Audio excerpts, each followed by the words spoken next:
मौलाना साहब ने मेरा ताल्लुक तो करा दिया। धोबा टाटा की सरजमीन से मैं निकला और जो है मेरे वालिद साहब का नाम अहमद रज़ा और दादा का नाम मोहम्मद रज़ा था। तो कुछ लोगों को कन्फ्यूज़न हो जाता है, ये रज़ा कहाँ से आ गया बीच में नाम में, ठीक है? तो हम लोग जो है ज़्यादा वक्त ना ज़ाया करते हुए ताल्लुक में उसमें जो है मौलाना साहब ऑलरेडी करा चुके हैं, इसलिए काम की बात करते हैं। हम अब जो इस वक्त जो है जो ट्रीटमेंट का पर्पस वो चल रहे हैं, तो ये मॉडर्न मेडिसिन है। मतलब जो है पहले तो हमें ये समझना पड़ेगा कि आज़ादी से पहले अंग्रेज थे, अंग्रेजों से पहले मुगल थे, मुगल और उस सबसे पहले हमारे यहाँ चलता क्या था, ट्रीटमेंट होता कैसे था, थोड़ी सी जगह कि क्या होता था अपने हिंदुस्तान में। अपने यहाँ इस वक्त जो चल रही है, दो मिनिस्ट्री चल रही है,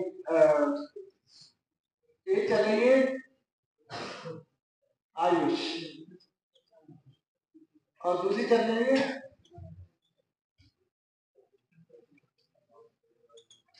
ये आयुष मिनिस्ट्री और फैमिली ऑफ हेल्थ मिनिस्ट्री चल रही है। Family of health and family welfare पूरा नाम है इसका, फैमिली ऑफ हेल्थ एंड वो ministry of health and family welfare. और ये आयुष, इसमें आयुर्वेदा, यूनानी, सिद्धा और होम्योपैथी, ये चार चीजें इसमें आती है जो गवर्नमेंट से अप्रूव्ड है। आयुर्वेदिक सिस्टम ऑफ मेडिसिन, यूनानी सिस्टम ऑफ मेडिसिन, सिद्धा सिस्टम ऑफ मेडिसिन, होम्योपैथी। आपने यहाँ पर डॉक्टर्स बहुत सारे देखे होंगे कि वो कहते हैं कि मैं आयुर्वेद का डॉक्टर हूँ, मैं यूनानी का डॉक्टर हूँ, मैं होम्योपैथ का डॉक्टर हूँ।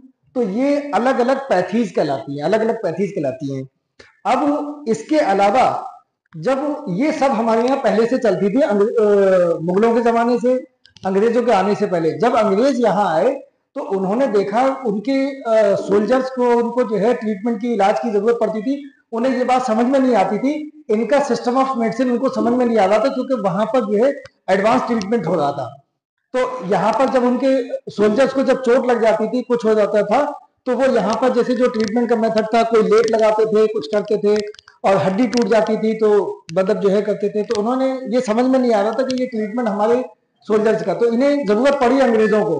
अंग्रेजों को लगा कि मतलब जो है ये यहाँ सिस्टम जो है ठीक नहीं है, इसलिए वो अपना सिस्टम जो मेडिसिन का था, जिसको जो आज जो है मॉडर्न मेडिसिन कहलाता है, मॉडर्न सिस्टम ऑफ मेडिसिन कहलाता है, वो जो है ये लेके आए अंग्रेज।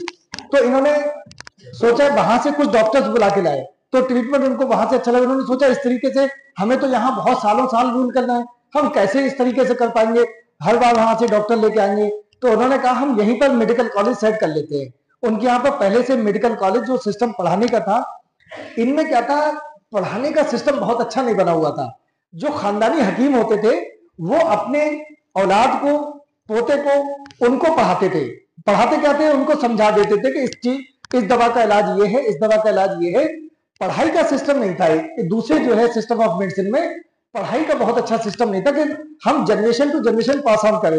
जैसे आप जो अब आज जो सिस्टम चल रहा है, जैसे आपके उस्ताद कराम है, वो अपनी नॉलेज को आपको दे रहे हैं कि मतलब जो है हमें जो आता है आप भी नेक्स्ट जनरेशन सीखे, हम रहेंगे नहीं रहेंगे तो हमारी जनरेशन टू जनरेशन इल्म जो है चलता रहे। तो इसी तरीके से उन्होंने, इसमें बहुत अच्छा सिस्टम नहीं था, उन्होंने ये लाए। तो उन्होंने पहली बार इंडिया में कैलकाटा में सन 1835 में पहला मेडिकल कॉलेज खुला कलकत्ता में, 1835 में। उसके बाद मद्रास में भी सेम 1835 में दूसरा मेडिकल कॉलेज खुला। तो उससे क्या हुआ, उनके जो सोल्जर्स थे, उनके हाकिम थे, वो सब इस ट्रीटमेंट से फैजाब होने लगे। जो मॉडर्न सिस्टम ऑफ मेडिसिन था वो हम बताएंगे। तो हमें चूंकि जो इन पैथी की ज्यादा नॉलेज नहीं है, मैं इन पैथीज में कभी पढ़ा नहीं, मुझे बस इतना पता है कि ये सिस्टम ऑफ मेडिसिन इंडियन है, ये सिस्टम ऑफ मेडिसिन जो है हमारा फॉरेन का है, अंग्रेजों का लाया हुआ है। मॉडर्न मेडिसिन इसी को बोलते हैं जो हम आज पढ़ने जा रहे हैं, मॉडर्न मेडिसिन। ये इसके कोई अगर एक्सपर्ट आएंगे तो आपको बताएंगे इनकी क्या खास बात है, इनके ट्रीटमेंट में क्या खास होता है, वो ये अपने लोग कोई एक्सपर्ट इसका बता सकता है। तो मद्रास में 1835 में दूसरा मेडिकल कॉलेज खोल दिया। फिर बॉम्बे में इसके 10 साल बाद 1845 में जो है तीसरा मेडिकल कॉलेज खोल दिया, ठीक है। फिर चौथा लाहौर में खोल दिया और पांचवा मेडिकल कॉलेज खोला लखनऊ में king George medical college, KGMC, ये खोला उन्होंने 1911 में चालू हुआ। ये एक्चुअली में बिल्डिंग जो है बन गई थी 1905 में। ये 5वां मेडिकल कॉलेज था, ये खोला। मैं इसी मेडिकल कॉलेज का प्रोडक्ट हूँ, किंग जॉर्ज मेडिकल कॉलेज। ये आजकल जो है बड़ा होके अपग्रेड करके अब ये किंग जॉर्ज मेडिकल कॉलेज की जगह यूनिवर्सिटी हो गया है, लखनऊ में है। तो मैंने इसमें एडमिशन लिया। ये अपने यूपी के टॉप मेडिकल कॉलेज है, सबसे अच्छा मेडिकल कॉलेज माना जाता है। इसमें हाई रैंक के लड़के जाते हैं। रैंक चूंकि मेरी अच्छी थी तो मुझे ये मिल गया था, ठीक है। तो ये धीरे धीरे अंग्रेज जो है देखिए कहां तक पहुंच गए, 1911 तक। 1911 तक लोगों को इनका ट्रीटमेंट बहुत अच्छा लगने लगा। लेकिन इंडियन सिस्टम ऑफ मेडिसिन जो था, ये क्या कर रहे थे अंग्रेज, पहले डेड बॉडी पे पढ़ाते थे, पूरा डिसेक्शन कराते थे इंसान का, जल्द उतार के पूरा अंग एक एक चीज जो है पढ़ाते थे। तो ये इंडियन जो टिपिकल खासतौर से हिंदू फैमिलीज थी या वो थी जो पुराने टाइप के लोग थे, उनको ये समझ में नहीं आ रहा था कि ये क्या मतलब जो है कर रहे हैं। उस वक्त मुसलमानों को कोई परहेज नहीं था। मुसलमान जो है माशाल्लाह बहुत आगे थे उस वक्त, जो जब ये जो है मेडिकल कॉलेजेस वगैरह खुल रहे थे। तो हिंदूज वगैरह को तो प्रॉब्लम थी कि ये जो है बॉडी पे, डेड बॉडी पे बताइए काटना सिखाते हैं, एक एक अंग जो है उसका काट देते हैं, ये करते हैं वो करते हैं। तो वो लोग नहीं थे, लेकिन मुसलमान अच्छे खासे इंटरेस्ट ले रहे थे, तो मुसलमान उनमें जाते थे। और उस वक्त आलम ये था कि एडमिशन के लिए अनाउंसमेंट करके जो है ये भर्ती लेते थे कि कोई भी लड़का कोई हाई स्कूल इंटर पास हो, अब मेडिकल कॉलेज में अब एडमिशन लेने का अगर जो है इच्छुक है तो वो मेडिकल कॉलेज में आ जाए, ये सिस्टम था। तो ये जो है ये सिस्टम डेवलप होता चला जा रहा था। इनका ट्रीटमेंट का मेथड क्या था, उनसे इनसे डिफरेंट ये था, अगर मान लीजिए किसी के चोट लग गई हाथ में, तो जैसे ये घाव बन गया, ये घाव, इंडियन सिस्टम ऑफ मेडिसिन में इसको लेप लगा के, पट्टी लगा के, ये लगा के, वो लगा के इसको भरते रहते थे, महीनों में भरता था, कई महीने लग जाते थे, 1.5 महीना, 2 महीने, 3 महीने। ये अंग्रेज आए, इन्होंने क्या किया, इसको दोनों चीजों को मिला के टाँके लगा दिए, पास में ले आए, स्किन टू स्किन पास में लाके टाँके लगाए, टाँके लगा के जोड़ दिए। अब जोड़ा तो देखा जो चीज महीनों में भर रही थी वो 8 दिन में भरने लगी। तो उनको ये सिस्टम जो है हिंदुस्तानियों को भी समझ में आने लगा। किसी की हड्डी टूट जाती थी, पहले ऐसे कोई टेढ़ी जुड़ गई तो टेढ़ी जुड़ जाने दो, अब क्या करना, अब तो टूट ही गई, ठीक है। या कुछ जो है लकड़ी वकड़ी बांध दी, खपच्चे बांध दी, ये लोग लेके आए तो इन्होंने बिल्कुल सीधी करी। एक्सरे लेके आए, एक्सरे से जो है मॉडर्न मेडिसिन में ये सब जो है एक्सरे लेके आए, फिर सीधी जुड़वाई, तो उसका काम हाथ पैर जो है अच्छे से बाद में भी दोबारा से काम करने लायक होने लगा और ठीक से जो है काम करने लायक होने लगा। तो ये इस तरीके से इवोल्यूशन होता गया, जो मेडिकल कॉलेजेस बढ़ते गए और आज़ादी से पहले अच्छे खासे मेडिकल कॉलेज जो है अंग्रेज छोड़ के गए हमारे पास। तो इस चूंकि हिंदुस्तान में बहुत एक्सेप्टेंस हुआ इस मेडिसिन का, तो धीरे धीरे ये इतना बढ़ गया कि आज एक तरह से आयुष मिनिस्ट्री पूरा इसमें 1 2 3 4 पैथीज हैं, 4 पैथीज मिलके अकेली इसका मॉडर्न पैथी का मुकाबला नहीं कर पा रही है। इसमें क्या है कि एक बहुत अच्छी बात थी इनकी कि जो इल्म आपको है वो आप इल्म जो है दूसरों को भी मतलब बांटो। ऐसा नहीं कि आप अपना इल्म अपने ऊपर रख के बैठ जाओ। मैंने अगर मान लीजिए अगर कोई मरीज का कोई बहुत सफल ऑपरेशन किया है, बहुत अच्छा ऑपरेशन किया है, मुझे पता लगा, मैंने ये कर दिया, तो इनके कहने का मतलब है आप सबको बताओ आपने अगर कुछ अच्छा किया है। तो इसमें मॉडर्न मेडिसिन में क्या होता है कि एक आदमी अगर कोई अच्छा काम करता है तो वो सबको बताता है मैंने अच्छा काम किया, ओके। तो फिर वो लोग पूछते हैं कैसे किया, उसको ये भी बताना होता है कि आपने कैसे किया। तो उससे क्या होता है, कुछ लोग जो है उसको ग्रैस्प कर लेते हैं कि अच्छा आपने ऐसे किया तो हम भी ऐसे कर सकते हैं, ठीक है। तो इससे इस जो है मॉडर्न मेडिसिन जो है ये आगे बढ़ती चली गई, क्योंकि इसमें नॉलेज का आदान प्रदान कह दीजिए हिंदी में, या ट्रांसफर ऑफ नॉलेज बहुत इजी था। ट्रांसफर ऑफ नॉलेज जो है मेडिकल कॉलेज खोलने से नई जनरेशन आती गई, नई जनरेशन पढ़ती गई, तो ये मॉडर्न मेडिसिन इस तरीके से आगे जो है बढ़ती चली गई। अब इसमें फिर जब आजादी से पहले का दौर आया, कुछ बीमारियां अपने यहाँ जो बुजुर्ग लोग होंगे वो जानते होंगे, कुछ ऐसी बीमारियां आ गई जो पूरे के पूरे खौफ पैदा कर देती थी। पूरा एक बीमारी का नाम अगर तुम लोग बच्चों ने कम सुना होगा, प्लेग नाम की बीमारी होती थी, प्लेग नाम की। वो समझ लीजिए जिधर से शुरू होती थी एक से दूसरे को फैलती थी, एक दूसरे से। एक घर में अगर हो गई, छह छह भाइयों को लपेट के ले जाती थी प्लेग। ऐसी कॉलरा होता था, पूरे समाज में, पूरे गांव में फैल जाता था। कॉलरा हो गया तो पूरे गांव में कॉलरा हो गया, ठीक है। इस तरह की बीमारियों की एक होती थी स्मॉल पॉक्स, चिकन पॉक्स, जिसमें चेचक के दाग हो जाते। चेचक, स्मॉल पॉक्स को कहते हैं चेचक को, उसमें दाग हो जाते हैं। पुराने जमाने के लोग तुम्हें आज भी मिल जाएंगे जिनके चेचक ने दाग छोड़ दिए, चेहरे पर जो है दाग छोड़ दिए हैं।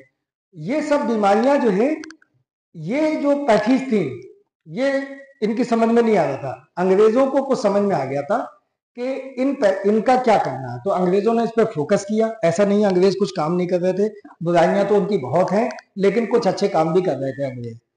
तो उन्होंने इन डिजीजेज को, क्योंकि उनका मकसद था यहाँ पर रहना, तो अपने ऑफिसर्स को बचाना। वो तभी बचाएंगे जब जो है जनता को भी बचाएंगे, क्योंकि वो कम्युनिकेबल डिजीजेज कहलाती हैं। कम्युनिकेबल डिजीजेज का मतलब ये होता है कि एक से दूसरे में फैल जाना। मतलब ये डिजीजेज दो तरीके से होती हैं, एक नॉन कम्युनिकेबल, जो एक से दूसरे को नहीं लगती हैं। मसलन किसी को अगर पथरी हो गई तो उसी को रहेगी, उसके घर में किसी को नहीं जाएगी पथरी, ठीक है। अगर किसी को कैंसर हो गया तो कैंसर उसी आदमी को रहेगा, उससे किसी दूसरे को नहीं जाएगा। लेकिन कुछ डिजीजेज जो मैंने बताया, स्मॉल पॉक्स, प्लेग और ये सब जो है एक दूसरे से फैलने वाली बीमारियां होती हैं, जो आज भी बहुत सारी डिजीजेज आ जाती हैं जो फैलने वाली थी। जैसा कि आप लोगों को जो रिसेंट में हुई थी वो कोविड थी, कोविड-19, जो एक दूसरे से दूसरों को फैल रही थी, ठीक। तो इन पे कंट्रोल कैसे करना है, तो इन लोगों ने देखा कुछ डिजीजेज में ये था कि वो किसी आदमी को अगर एक बार हो जाती थी, वो किसी को दोबारा से नहीं होती थी। इन लोगों ने ये चीज कैच करी कि यानी ये बीमारी अगर किसी को एक बार लग जाती है तो फिर दोबारा से उसको ये बीमारी नहीं होती है। तो उन्होंने सोचा कि इसका क्या क्या मतलब है। एक आदमी को अगर चेचक जिंदगी में एक बार हो गया, उसको दोबारा से कभी चेचक नहीं होता था। एक ही बार अटैक होता था चेचक का, चाहे वो हल्का अटैक हो जाए चाहे भारी अटैक हो जाए। तो उसके लिए उन्होंने जो है ये सिस्टम आया कि कोई ना कोई ऐसा है कि इसके शरीर में पहले से वो डिजीज हल्की फॉर्म में डाल दी जाए। कोई हल्की फॉर्म में अगर वो डिजीज शरीर में डाल दी जाए कि इसकी मौत भी ना हो और इसको आगे वो बीमारी हो भी ना। तो इसी से कॉन्सेप्ट निकल के आया वैक्सीन, जिसको टीका हिंदी में कहते हैं, टीका लगवाना, टीका लगवाना। तो वैक्सीन का कॉन्सेप्ट लेके आए ये अंग्रेज, कि वैक्सीन बनाया इन्होंने डिजीज का, कि हम मरीज के वो किसी आम आदमी के शरीर में कोई एक हल्की डिजीज का कोई इंजेक्शन लगाएंगे तो उसके शरीर में वो डिजीज का कीटाणु, वायरस या बैक्टीरिया जाएगा और उसके अंदर इतने कम अलामत पैदा करेगा कि उसको पता भी नहीं चलेगा, और जिंदगी भर उसकी प्रोटेक्शन के एंटीबॉडीज हमारे शरीर में, ब्लड में बन जाती है, जो कि अगला अटैक जब होता है तो अगले अटैक में मतलब जो है वो बीमारी अच्छे से असर नहीं कर पाती है। तो उसको एक तरह से ये टीका जो है, ये वैक्सीन जो है, ये हम क्या करते हैं, हल्का डिजीज का, कंट्रोल्ड डिजीज का एक फॉर्म इंजेक्ट कर देते हैं इंजेक्शन के थ्रू, या कुछ ओरल भी आती है वैक्सीन, जैसे पोलियो की वैक्सीन आती है, ओरल है, ड्रॉप की फॉर्म में अप्लाई जाती है। तो ये सब जो है वैक्सीन का सिस्टम इन लोगों ने निकाला।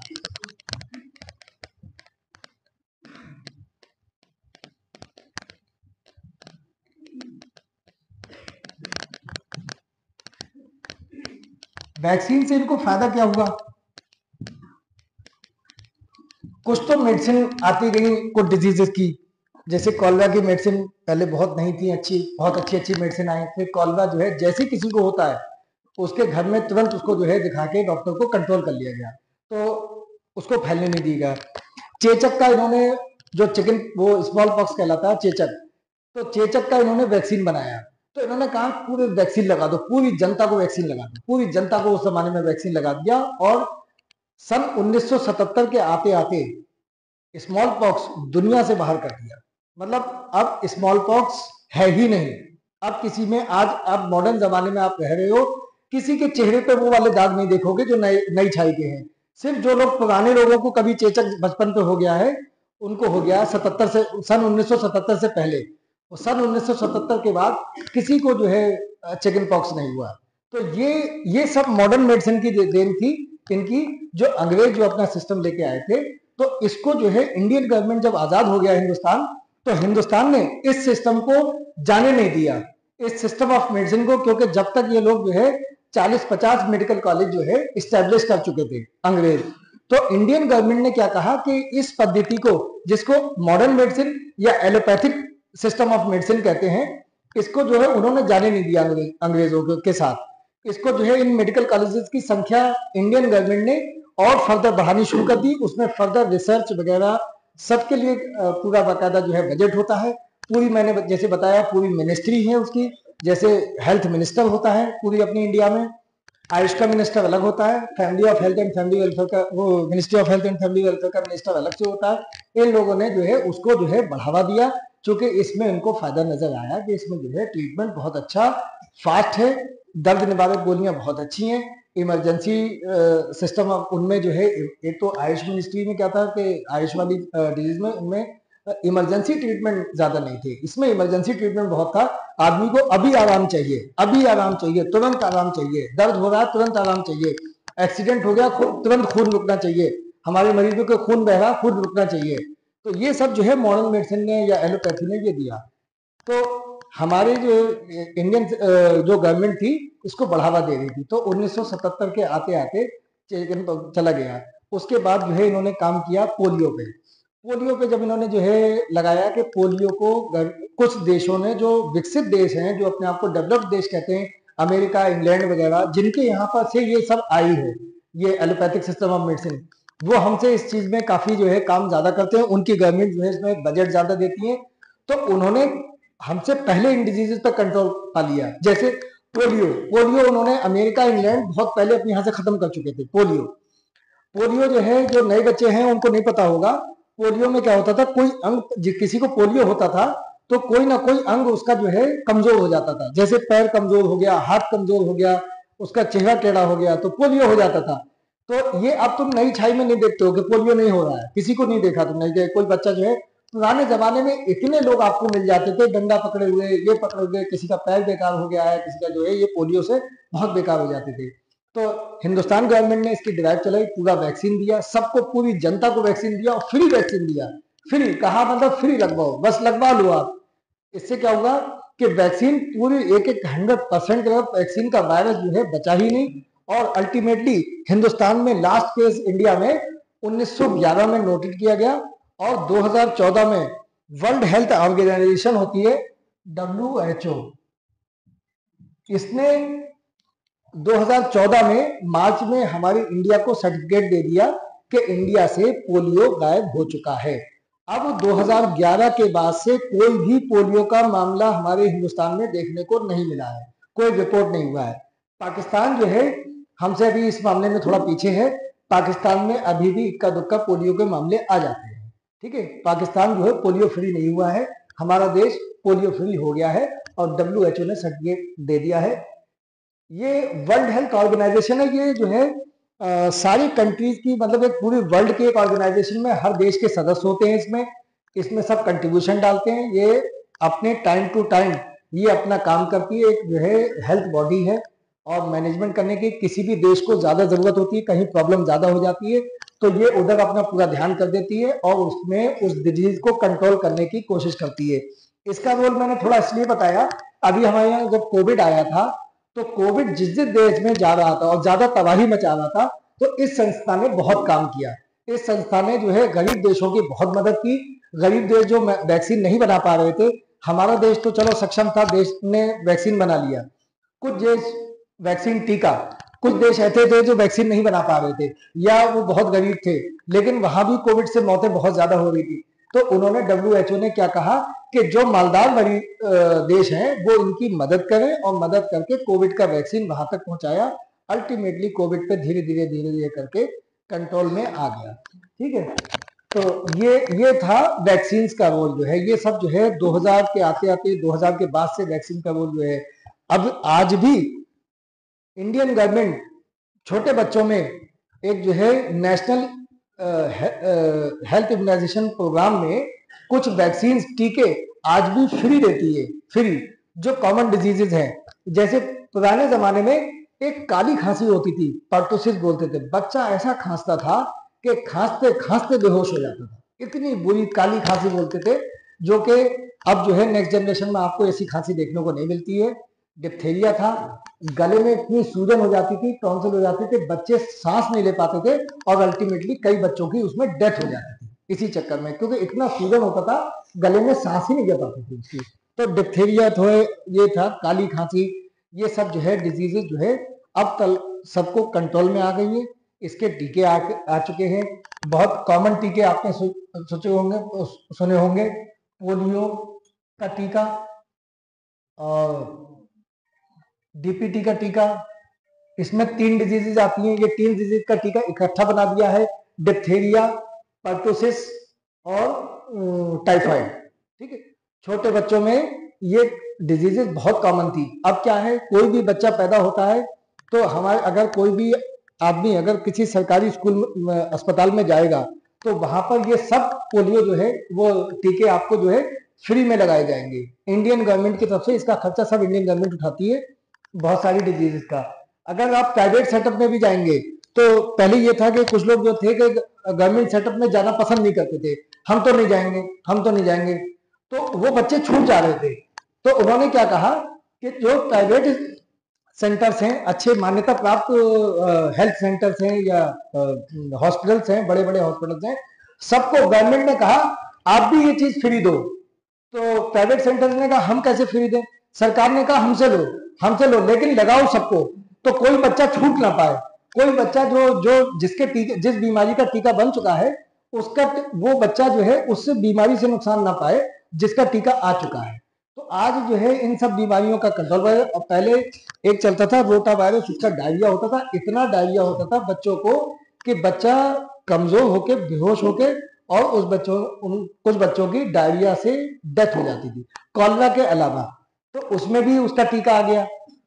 इनके कुछ तो गवर्नमेंट दे रही है, ठीक है, इसके अलावा जो टेटनस का टीका है, टिफॉक टेटनस है, टेटनस का टीका है। पहले टेटनस हो जाता था बहुत बच्चों को, अब तो बहुत कम देखने को मिलता है टेटनस। अब पहले तो ये जो है इनको जो है कवर किया इंडियन गवर्नमेंट ने। इसके अलावा कुछ रेयर डिजीजेस हैं, उसने कहा कुछ और टीके भी निकाल दिए, लेकिन वो महंगे थे। तो गवर्नमेंट ऑफ इंडिया ने कहा कि ये महंगे हम तो नहीं देंगे, तो प्राइवेट अगर लगवाना चाहे कोई अपने बच्चे के, तो इसके अलावा भी बहुत सारे टीके आते हैं जो कि अब माँ बाप जो है अपनी मर्जी से अगर अपने पीडियाट्रिक डॉक्टर से पता करेंगे कि डॉक्टर साहब हम कौन कौन से और टीके लगवा सकते हैं, तो वो रिकमेंड करते हैं जो ऐसी डिजीजेज हैं, जानलेवा बीमारियां जिन्हें कहते हैं, कि उनको जो है उसके टीके लगवा सकते हैं। इसके अलावा भी जो गवर्नमेंट ऑफ इंडिया दे रही है उसके अलावा भी। ठीक है, तो ये हो गई अपने टीकों की बात। ये इंजेक्शन फॉर्म में भी हो सकते हैं, ओरल मुंह से खाने की शक्ल में भी हो सकते हैं। ज्यादातर इंजेक्शन होते हैं, लेकिन कुछ जो है मुंह से भी पीने वाले होते हैं।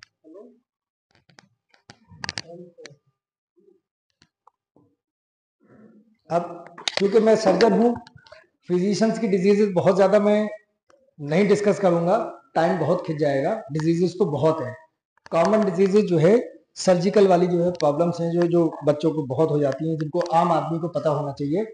तो उसमें एक तो वो कहलाती है जो नेचुरल डिजीज अपने आप हो गई, और एक होता है कि आप कहीं गए, एक्सीडेंट हो गया, कोई प्रॉब्लम हो गई किसी को, कोई कहीं से गिर गया, कोई बाइक से भिड़ गया, कोई हो गया, वो हो गई ट्रॉमेटिक डिजीज। ठीक है, और तीसरी वैरायटी होती है कंजेनाइटल। कंजेनाइटल का मतलब हुआ कि पैदाइशी डिफेक्ट आ गया, मतलब जो बच्चा पैदा हुआ वो बीमारी लेके ही पैदा हुआ। तो इसको, जो ऐसी बीमारी जो पैदा होते ही माँ के पेट से अगर आती है तो उसको कहते हैं कंजेनाइटल। कंजेनाइटल पैदाइशी बीमारी कहते हैं कंजेनाइटल। एक होती है पैथोलॉजिकल। पैथोलॉजिकल जो बीमारी आपको बाद में लगी, पैदा होने के बाद लगी, पैथोलॉजिकल। एक होती है ट्रॉमेटिक, चोट से, मतलब जो है कोई हड्डी टूट गई आपकी, कुछ हो गया, ट्रॉमेटिक। और तीसरी होती है कैंसर, को इन्होंने अलग कैटेगरी में रखा है। कैंसर ऑन्कोलॉजिक कहलाती है, वैसे तो ये वर्ड थोड़ा याद नहीं होता है, कैंसर जरूर। ये इस तरह की डिजीज होती है। पैदाइशी बीमारी हो गई, पैदाइशी नहीं थी वैसे हो गई, या किसी चोट के कारण हो गई, एक्सीडेंट हो गया, कुछ हो गया, या फिर कैंसर किसी को डेवलप हो गया। तो ये हमारी जो है एक डिजीजेज है, जो कॉमन डिजीज है मेरे जो अंडर में आती हैं, जो मैं ट्रीट करता हूँ। या तो यहाँ नेक पे किसी को जो है गांठ हो गई, यहाँ पर कोई सर पे फेस पे कोई गांठ हो गई, और जो है फिर चेस्ट में तो मेरे अंडर में तो जो है चोटें ज्यादा आती हैं। चेस्ट की डिजीजेज मेरे अंडर में कम आती हैं। हार्ट की डिजीजेज हार्ट वाले डॉक्टर के पास चली जाती हैं। ठीक है। उसके बाद मेरे जो ज्यादा प्रॉब्लम आती है वो एब्डोमेन की प्रॉब्लम्स मेरे पास बहुत आती हैं। ठीक है। एक और जो मॉडर्न मेडिसिन में मैं बताना चाह रहा था कि वो उससे याद आ गया मुझे, पुराने जमाने में एक प्रॉब्लम होती थी थायराइड। यहाँ पर एक गले में हमारे एक ग्लैंड होता है जो एक हार्मोन सेक्रेट करता है। उस हार्मोन को अपने इंडियन सिस्टम ऑफ जो सॉइल और अपने यहाँ का पानी है उसमें आयोडीन की कमी थी।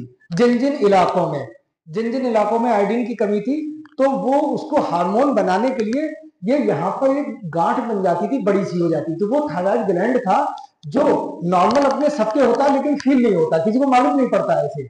जब वो ग्लैंड बड़ा होता था तो इतना बड़ा हो जाता था कि खूब यहाँ पर जो है उसको घेंगा बोलते थे उस जमाने में, घेंगा घेंगा हो गया। उससे प्रॉब्लम कुछ नहीं थी लेकिन दिखने में बहुत गंदा लगा। लोग, पुरानी औरतें अभी भी मिल जाएंगी एक आध, आपको इतना बड़ा बड़ा घेंगा लटकाए हुए रहती थी, बेचारी मतलब जो है परेशान रहती थी, इतना वजन लेके लोग घूम देंगे। तो ये जो मॉडर्न मेडिसिन थी इसने इसको पहचाना। मॉडर्न सिस्टम ऑफ मेडिसिन की मैं बात करूंगा क्योंकि मैं इसी का एक्सपर्ट हूँ।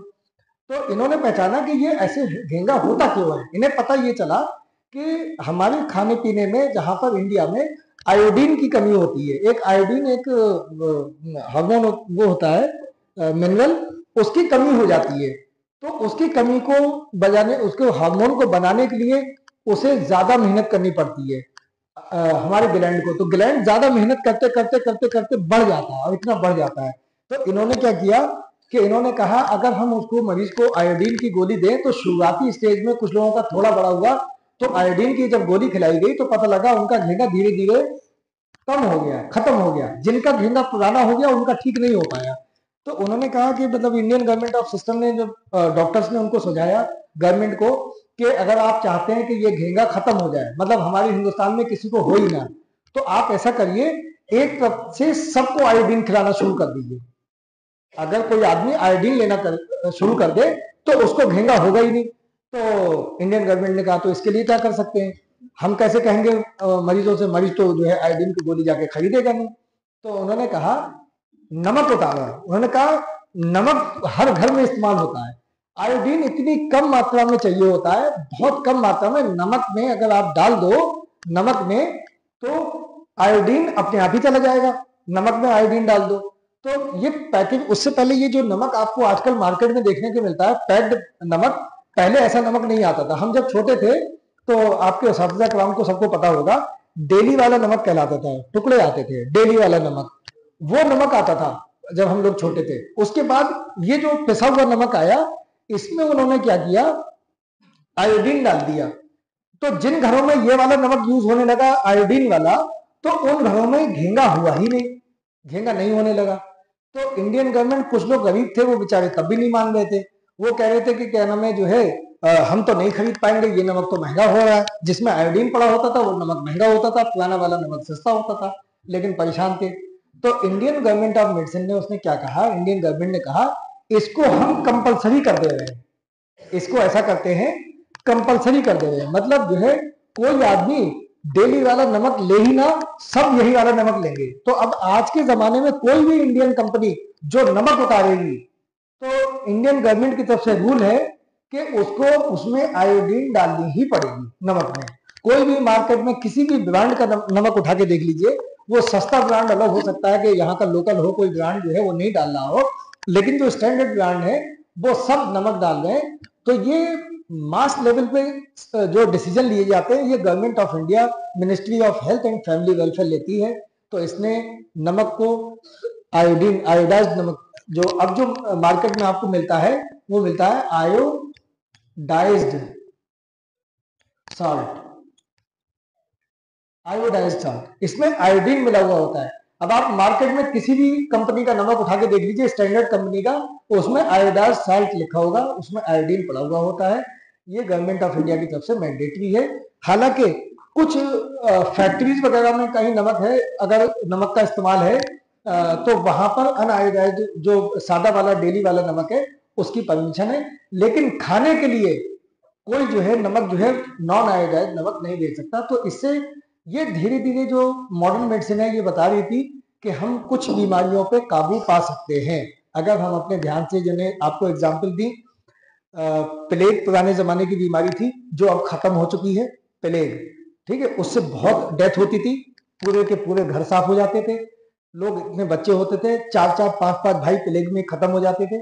कॉलरा होता था, कॉलरा में जवान जवान आदमी खत्म हो जाते थे, कॉलरा पे कंट्रोल किया गया।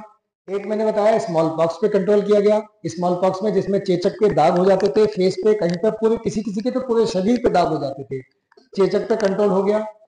पोलियो पे कंट्रोल हो गया, ठीक है। ये घेंगा था, इस पे कंट्रोल हो गया क्योंकि आयोडाइज्ड नमक उतर गया। अब आप जो है कहीं भी मार्केट में नॉन आयोडाइज्ड नमक नहीं देखते हैं। तो ये कॉमन डिजीज थी। मैं अपनी डिजीजेस पे आता हूँ, सर्जिकल डिजीज पे। कुछ कंजेनिटल प्रॉब्लम्स हैं जो पैदाइशी होती हैं, लेकिन अगर आप डॉक्टर के पास जाएंगे, खासतौर से सर्जन के पास, तो कुछ चीजें आप अपनी ठीक करा सकते हैं। किसी बच्चे का, किसी का पैदा होते हुए तालू कटा हुआ है, होंठ कटा हुआ है, आपने ये वाले केस तो सुनने होंगे कि तालू पैदा हुआ, बच्चे का होंठ कटा हुआ था, तालू कटा हुआ था, ठीक है, पैदा होते ही। तो ये सब बीमारियां जो है आप चाहें तो सर्जन के पास जाएंगे तो वो सर्जन जो है इसको ठीक करके, पुराने जमाने में पूरी जिंदगी लोग निकाल देते थे, अपना होंठ कटा हुआ ठीक ही नहीं कराते थे और वो ऐसे ही मतलब जो है खत्म हो जाते थे। लेकिन आज के ज़माने में इन सब चीज़ के इलाज अवेलेबल हैं कि आप जाके अपना जो है डॉक्टर से ठीक करा सकते हैं, वो जोड़ देंगे, बहुत अच्छा खूबसूरत सा दिखने लगेगा। तो ये जो है कंजेनिटल डिजीज की। बाकी पैथोलॉजिकल डिजीज मेरी जो है वो एब्डोमेन में ज़्यादा आती हैं। ये सारे अंग हैं, ये मैंने सिर्फ आपको एक आइडिया देने के लिए कि पेट में अंदर होता क्या है। पहली बात तो ये जो एलोपैथिक सिस्टम ऑफ मेडिसिन है, इसमें मैंने बताया फर्स्ट ईयर से हम लोगों को बॉडी का स्ट्रक्चर पूरा पढ़ा दिया जाता है, एक एक अंग का नाम बटवा दिया जाता है कि पहले साल में पूरी मोटे पे मतलब जो है किताब पे फोटो देख के पढ़ना होता है। किताब के अलावा आपको प्रैक्टिकल के लिए डेड बॉडी का चीर चीर के देखना होता है कि जो हम तुम्हें पढ़ा रहे हैं ये कहलाती है evidence based medicine. Evidence based मतलब जो हम आपको पढ़ा रहे हैं वो धोखा नहीं दे रहे हैं, जो है जो किताब में हम लिख रहे हैं वो आप अगर चीज फाड़ के देखेंगे तो वही मिलेगा आपको। तो पहले वो हमें पढ़ाते थे, मैं फर्स्ट ईयर का बता रहा हूँ अपने, कि मुझे पढ़ाया जाता था कि साहब यहाँ से काटोगे तो ये और मिलेगा। फिर वो कहते थे अब फाड़ के देखो डेड बॉडी को, देखो जो हमने पढ़ाया वही है या नहीं है। तो एक इंप्रेशन ही बहुत अच्छा पड़ता है कि आप जो किताब में पढ़ रहे हो वही आपको देखने मिल रहा है। तो उससे जो है आपके दिमाग में इंप्रेशन एक जो है छाप पड़ जाती है कि इसका मतलब आपको कुछ गलत नहीं पढ़ाया जा रहा है। एविडेंस बेस्ड मेडिसिन थी कि जो है आपको जो है वही हमें, तो हमें एक एक पूरे ऊपर से लेकर नीचे तक पूरे सारे अंग रटवा दिए। पहले बोले नाम पता होगा, जब नाम पता होगा तब फिर वो अंग अगर बीमार पड़ेगा तब आपको पता लगेगा कौन सा अंग बीमार है, उसका पहले नाम हो। तो इससे क्या होगा, कम्युनिकेशन में आसानी होगी, दूसरे डॉक्टर को, दूसरों को पढ़ाने में आसानी होगी कि मैं कोई डिजीज अगर पढ़ा रहा हूँ किसी को तो जो है मैं कौन से जो है अंग की बात कर रहा हूँ, कौन से डिजीज की बात कर रहा हूँ। वरना ऐसा नहीं होता था पुराने जमाने में, एक ही अंग को कोई किसी नाम से बुला रहा, कोई किसी नाम से बुला रहा, तो उन्होंने कहा ये ऐसे तो कंफ्यूजन क्रिएट हो जाएगा। एक ही अंग को कोई किसी नाम से बुला रहा, कोई किसी नाम से बुला रहा है। उन्होंने कहा ये नहीं, हम फिक्स कर देते हैं, एक अंग का पूरी दुनिया में वही नाम दिया जाएगा। मान लीजिए इसका नाम उन्होंने किडनी रखा, तो पूरी दुनिया में इसको किडनी के नाम से ही जाना जाएगा, हर कोई किडनी ही कहेगा, ये नहीं कहेगा कि कोई कुछ कह दे, कोई कुछ और कह दे, वरना बात समझ में नहीं आएगी। तो उन्होंने पूरी दुनिया में कहा कि पूरी दुनिया में जिस तरह से और भी कुछ चीजें थी जो पुराने जमाने में अभी जो है नए बच्चे हैं तो इनको एक बात मैं मेडिकल के लीड से हटके बता देता हूँ। पुराने जमाने में जैसे तौलने के सिस्टम हुआ करते थे, बहुत डिफरेंट डिफरेंट हुआ करते थे। कहीं पर तोला चलता था, कहीं पर पसेरी चलता था, कहीं पर जो है वो 5 किलो को घड़ी कहते हैं, ठीक है। तो ये सब जो है सिस्टम थे, कहीं कुछ बोला जाता था। तो वहां जब एक दूसरे से जगह जाते थे बड़ा कंफ्यूजन होता था कि वो कहता था हम इतने लेके आए, वो कहता था हम इतने लेके आए। तब फिर जो है दुनिया भर में ये स्टैंडर्ड सिस्टम आए जैसे अब आप किलो में लेते हो, कोई भी चीज किलो में लेते हो, ग्राम में लेते हो, ग्राम, तो ये किलो और ग्राम ये सब जो है स्टैंडर्ड सिस्टम बनाए गए ताकि कहीं कंफ्यूजन ना हो। ऐसे नापने का पुराने जमाने में कोई इसको जो है इससे नाप लेता था कि 3 बालिश हो गया, ठीक है, कोई कुछ किसी चीज से नापता था, कोई कोई अपने कोहनी से नाप देता था ऐसे करके। तो ये सिस्टम पुराने सिस्टम थे, ये लोकल थे। मान लीजिए मेरी बालिश कितनी लंबी है, किसी की छोटी हो सकती है, मेरी 3 आ रही है, किसी की, तो हमने कहा ये तो, मैंने कहा कि ये डेस्क जो है मेरी 3 बालिश थे, किसी का छोटी हो सकती है, उसने कहा नहीं मेरी तो 4 बालिश थे, ठीक है, तो ये कंफ्यूजन हो जाता था। हमने कहा था 3 बालिश की इमेज बना देना, अब जो मिस्त्री बनाने वाला था उसकी बालिश छोटी थी, उसने जो है नहीं बना दी, उसकी छोटी थी, ठीक है, तो ये बहुत कंफ्यूजन होता था। तो स्टैंडर्ड कुछ ना कुछ आपको बनाना पड़ेगा, तब उन्होंने सिस्टम लाए स्टैंडर्ड सिस्टम ऑफ मेजरमेंट। उसमें जैसे आपको सेंटीमीटर, मीटर और मिलीमीटर ये सब पूरी दुनिया में स्टैंडर्ड कर दिया गया कि यानी जो मीटर होगा वो इतना ही लंबा होगा, चाहे मिस्त्री के पास हो, चाहे डॉक्टर के पास हो, इंजीनियर के पास हो या किसी के पास हो, ये बिल्कुल फिक्स होगा, इतना ही बड़ा होगा। तो एक स्टैंडर्ड क्रिएट कर दिया जाता है। अब से ये बहुत लंबी जमाने की बातें नहीं है, ये अभी तुम लोग बच्चे हो, तुम्हारी पैदाइश के टाइम पे ये सब सिस्टम चलते थे। मैं जो बता रहा हूँ अब जो है नई जनरेशन में तो स्टैंडर्ड बनाना पड़ता है। तो इन लोगों ने इसके पहले ऑर्गन के सबके नाम रख दो, नाम रख दो कि ये क्या है, ये क्या है, ये क्या है, ये क्या है। अगर बात चले आपस में तो पता होना चाहिए, इसकी बात चल रही तो ये है क्या, इसकी बात चल रही तो है ये क्या, इसकी बात चल रही है तो ये है क्या, ठीक है। इनका सबका पहले नामकरण कर दो और पहले साल में सबसे पहले नाम रटवा दो। जब पहले साल में जब हम लोगों को नाम रटवा दिया जाता है, उसके बाद जो है एक साल पूरा इसी में खत्म कर दिया जाता है, पूरी बॉडी का नाम रटवाया जाता है और नॉर्मल फंक्शन किस तरीके से बॉडी करती है, अगर हमारे अंदर फूड जाता है तो फूड कहाँ जाता है, कैसे करता है, कहाँ से ट्रांजिट करता है, ये इसका जो है ज्यादा वाला सिस्टम है कि फूड यहाँ से आता है, ये स्टोमक में जाता है और ऐसे करके जो है ये स्मॉल इंटेस्टीन है, ये छोटी छोटी बहुत लंबी होती है। तकरीबन ये जो है स्मॉल इंटेस्टीन यहाँ से 6 मीटर होती है, कितनी 6 मीटर, 6 मीटर, ये ऐसे गुच्छा बना दिया गया इस वजह से ये आ नहीं पाते 6 मीटर। फिर स्मॉल इसलिए बोलते हैं कि इसकी जो है जो ल्यूमन है ये स्मॉल है, लंबी बहुत है, लंबी में तो इससे भी लंबी है मोटी वाली से, ठीक है। जो ये वाली है ये इसका नाम है लार्ज इंटेस्टीन, ये वाली, इसका लार्ज इसलिए है कि इसका जो है अंदर का दायरा लार्ज है, बड़ा है। इसको स्मॉल इसलिए बोला जाए, ये इसका अंदर का छेद स्मॉल है, तो इसको स्मॉल इंटेस्टीन बोलते हैं। कहने को वैसे लंबाई में उस वाली से लंबी है, ठीक। तो फूड हमारा यहाँ से जाता है ऐसे करके एब्जॉर्ब होता हुआ चलता है, यहाँ से लार्ज इंटेस्टीन में जाता है, लार्ज इंटेस्टीन से ऐसे होते हुए और लास्ट में होते हुए अल्टीमेटली बाहर आ जाता है। इसमें आप कहीं देखें कहीं पर छेद नहीं होता है, ये तो सिर्फ काट के दिखाने के लिए बनाया गया है, वैसे जो है अदरवाइज इसमें कहीं छेद नहीं होता, ये भी काट के दिखाने के लिए बताया गया है कि ये इसका फूड जो है इधर को ट्रांसफर होता है, ये काट के एक लेयर हटा दी गई है, अदरवाइज इसमें कहीं छेद नहीं होता है, एक तरफ से जो है खाना आता है। तो ये पहले आपको पहले साल में हम लोगों को ये बता दिया जाता है कि पहले खाना आपके जाएगा, तो जाएगा कहाँ, यहाँ जाएगा खाना, यहाँ से इसको खाने को पचाने के लिए ये खुद हर ऑर्गन अपना अपना काम जो है अलग अलग तरीके से करता है। ये सबसे मजबूत ऑर्गन जो है स्टोमक कहलाता है, ये बड़ा, ये सबसे मजबूत, इसके दीवार भी बड़ी मोटी होती है।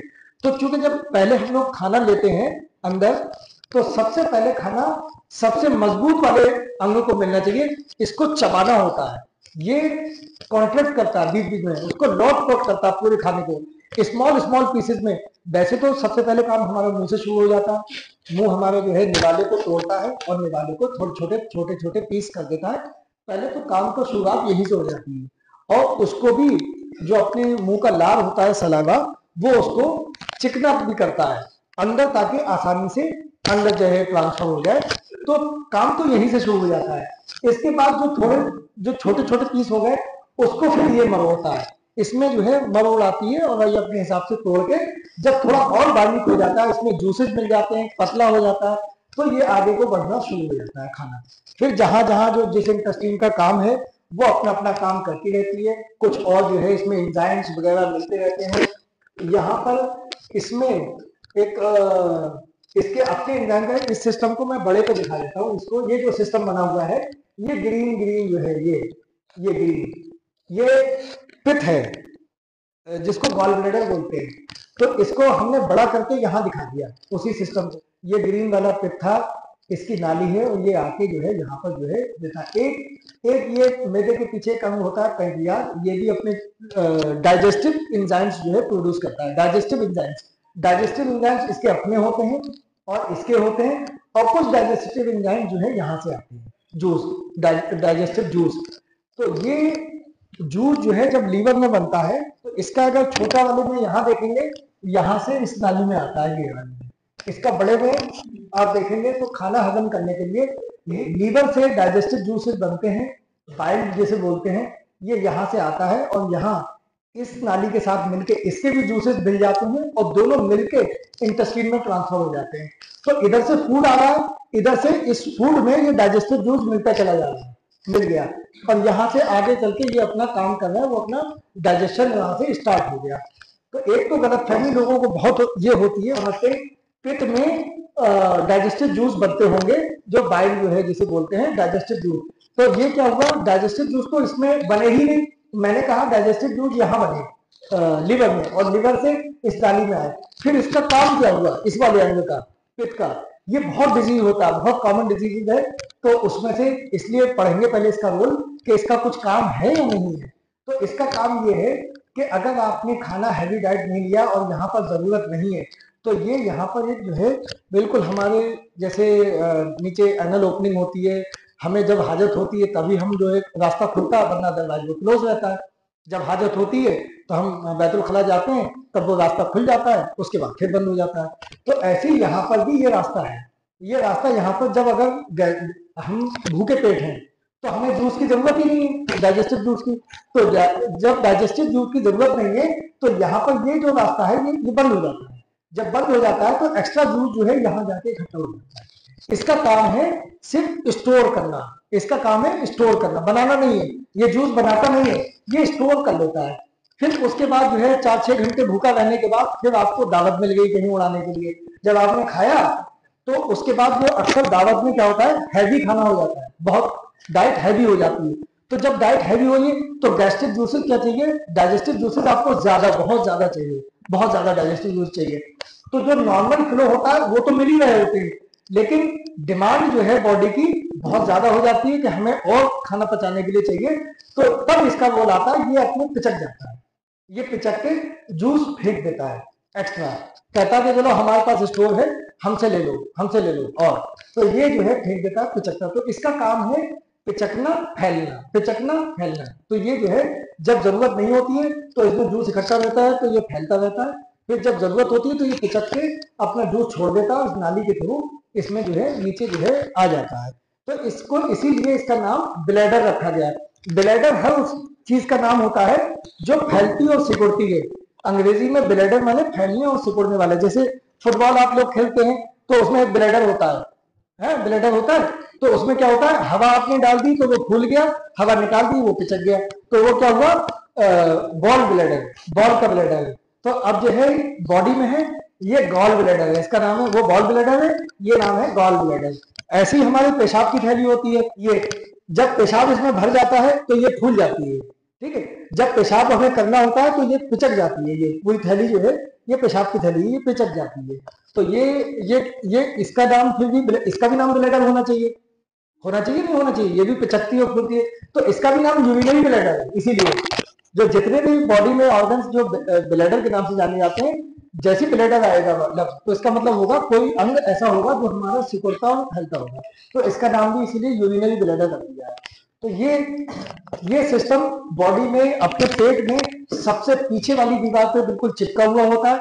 इसके ऊपर एक लेयर चढ़ी हुई होती है, पतली सी झिल्ली, सबसे पीछे चिपका हुआ होता है। उसके बाद ये अंग आते हैं, उसके बाद ये सबसे पीछे दीवार पे चिपका हुआ होता है। ये जितनी ये वेन्स है आर्टरी, ये तो हार्ट से चली आ रही है, हार्ट से, दिल से चली आ रही है। इसमें जो है सिर्फ आर्टीरियल सप्लाई दिखाई गई है, ब्लड सप्लाई जो आने वाली है हार्ट से, और हार्ट की तरफ को जाने वाली इसमें ब्लू से दिखाई जाती है, हार्ट की तरफ को जाने वाली। तो ऐसी किडनी में हर अंग में क्या होगा, एक तो सप्लाई होगी लाने वाली जो ताजा खून लेके आती है, और एक सप्लाई होती है जो गंदा खून लेके जाती है हार्ट की तरफ को। हार्ट की तरफ से, पहले हार्ट की तरफ गया, हार्ट ने भेज दिया, हार्ट भेज देता है लंग की तरफ। तो वो जो है अलग टॉपिक है, इंग्लिश उसके बायोलॉजी की क्लासेस में पढ़ाया जाता है कि जो है फिर लंग उसको जो है वेंटिलेट करके ऑक्सीजनेट कर देता है, ऑक्सीजन उसकी मात्रा बढ़ा देता है। उसके बाद दोबारा से जब वो हार्ट में आता है तो हार्ट फिर से उसको बॉडी में भेजता है।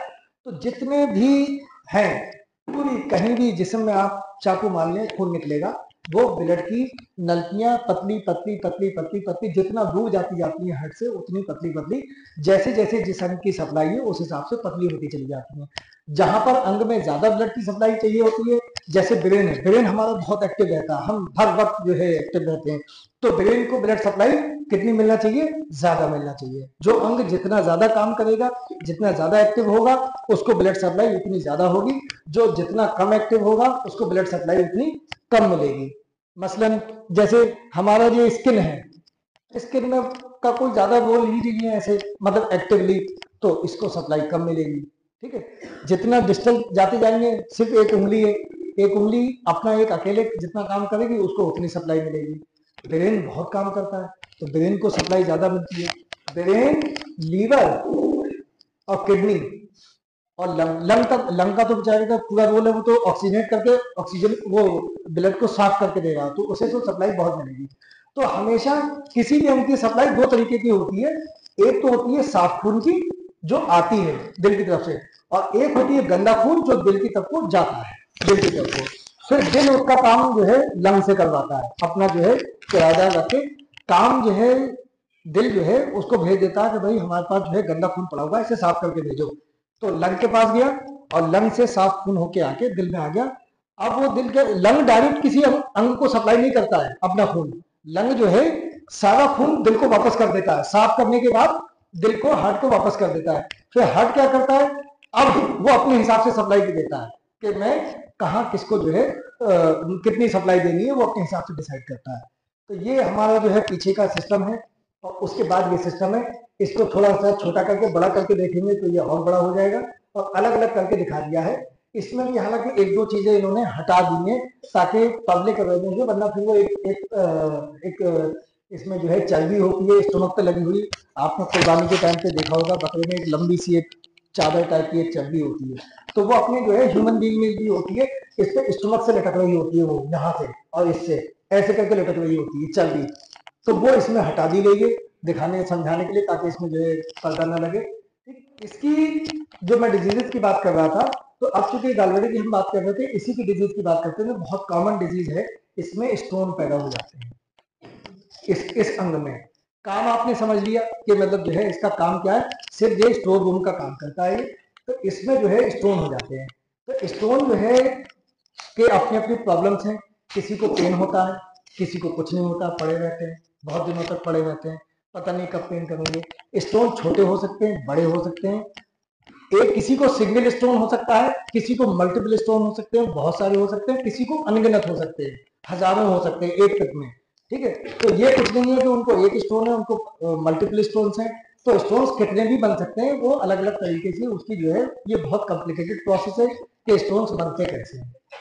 अब स्टोन जब बना तो स्टोन की प्रॉब्लम क्या है, उसको निकालना क्यों है, मतलब जो है पड़ा है पड़ा रहने दो, वैसे तो मतलब कहना चाहिए पड़ा है तो पड़ा रहने दो, नहीं, नुकसान करता है, पड़े पड़े नुकसान करता है। जब स्टोन बन गया उसके बाद इसका जो है काम है, जो अगर बड़ा स्टोन है तो ये जाके यहाँ फंस जाएगा, पहला काम। जैसे ही यहाँ फंसेगा तो पित्त का आना जाना हो जाएगा बंद। जैसे ही बंद होगा, इसमें एक तो यहाँ से पित्त स्टोर रूम का काम नहीं करेगा, ये बंद हो गया, क्योंकि जब यहाँ से कुछ जाएगा ही नहीं तो इसका काम ही खत्म हो गया। प्लस इसमें इसकी वॉल जो है कुछ अपना भी सेक्रेशन करती रहती है, 20 ml per day, 20 ml per day. 20 ml मतलब जो है आप समझ लीजिए 10 ml की एक बड़ी सिरिंज आती है, इसमें अगर पानी अंदर भरें खोखला करके तो तकरीबन 10 ml आ जाएगा। तो इसका डबल 20 ml पर डे ये अपना भी पानी बनाता है।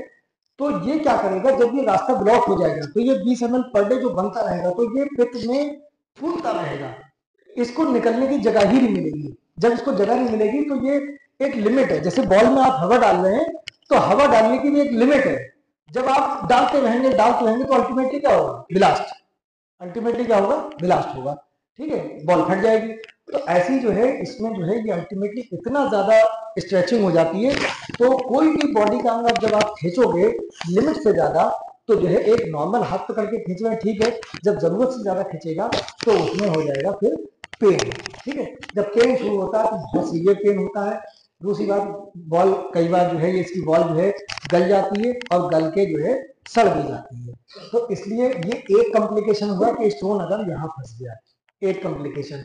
दूसरा कॉम्प्लिकेशन ये हुआ, ये स्टोन यहाँ प्रेशर डाल देता है, तो प्रेशर दबाव डालता है, ज्यादा बड़ा स्टोन होता रहता है, तो ये स्टोन, यही स्टोन इस पर दबाव डाल देता है, तो नाली की रुकावट कर देता है। तो यहाँ पर जो फिर नीचे जाना होता था तो वो नीचे नहीं जा पाता है, दूसरा प्रॉब्लम। ठीक, तीसरा प्रॉब्लम, छोटा स्टोन है यहाँ से निकल के इसमें आ जाता है।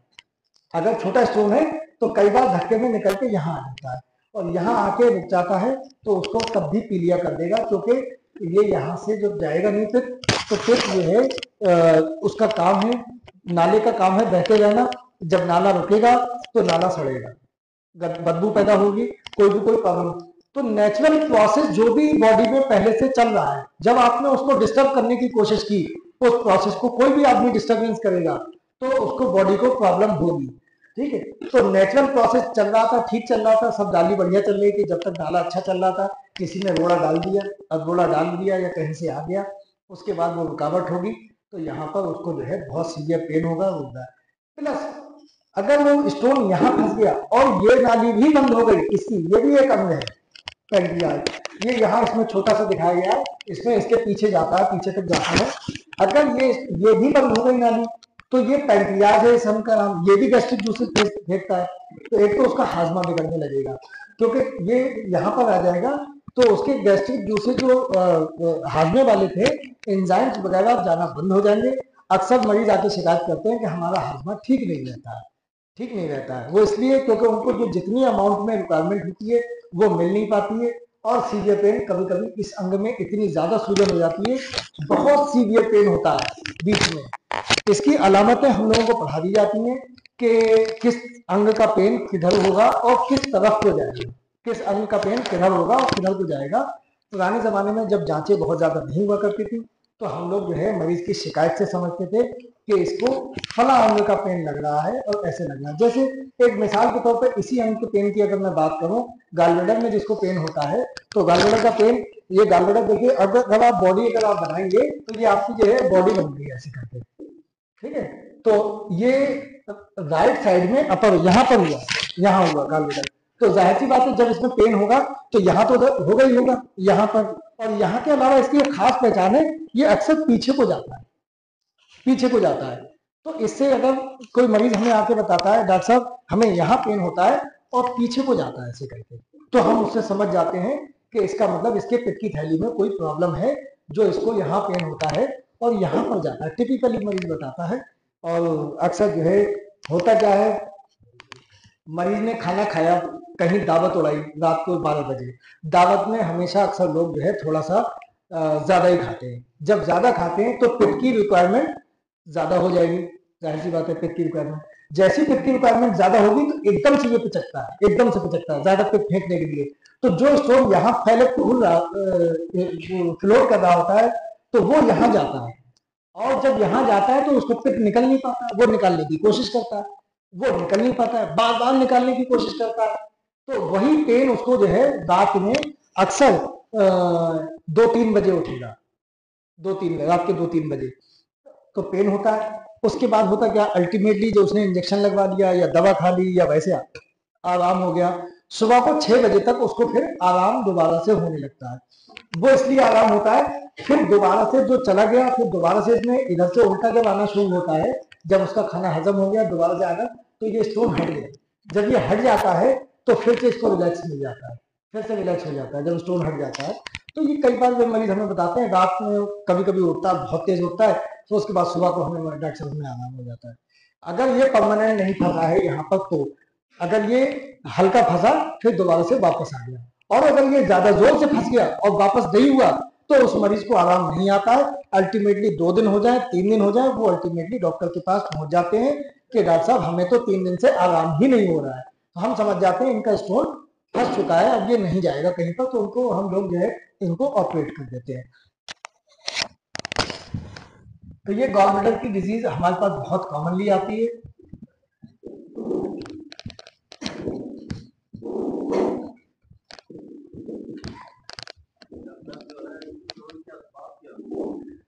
असबाब इसका बहुत मैटर कॉम्प्लिकेटेड है। स्टोन के कुछ का पित्त जो है गाढ़ा होता है, गाढ़ा होता है। इसमें पित्त में बहुत सारी चीजें होती हैं, 3-4 चीजें मिली हुई होती हैं।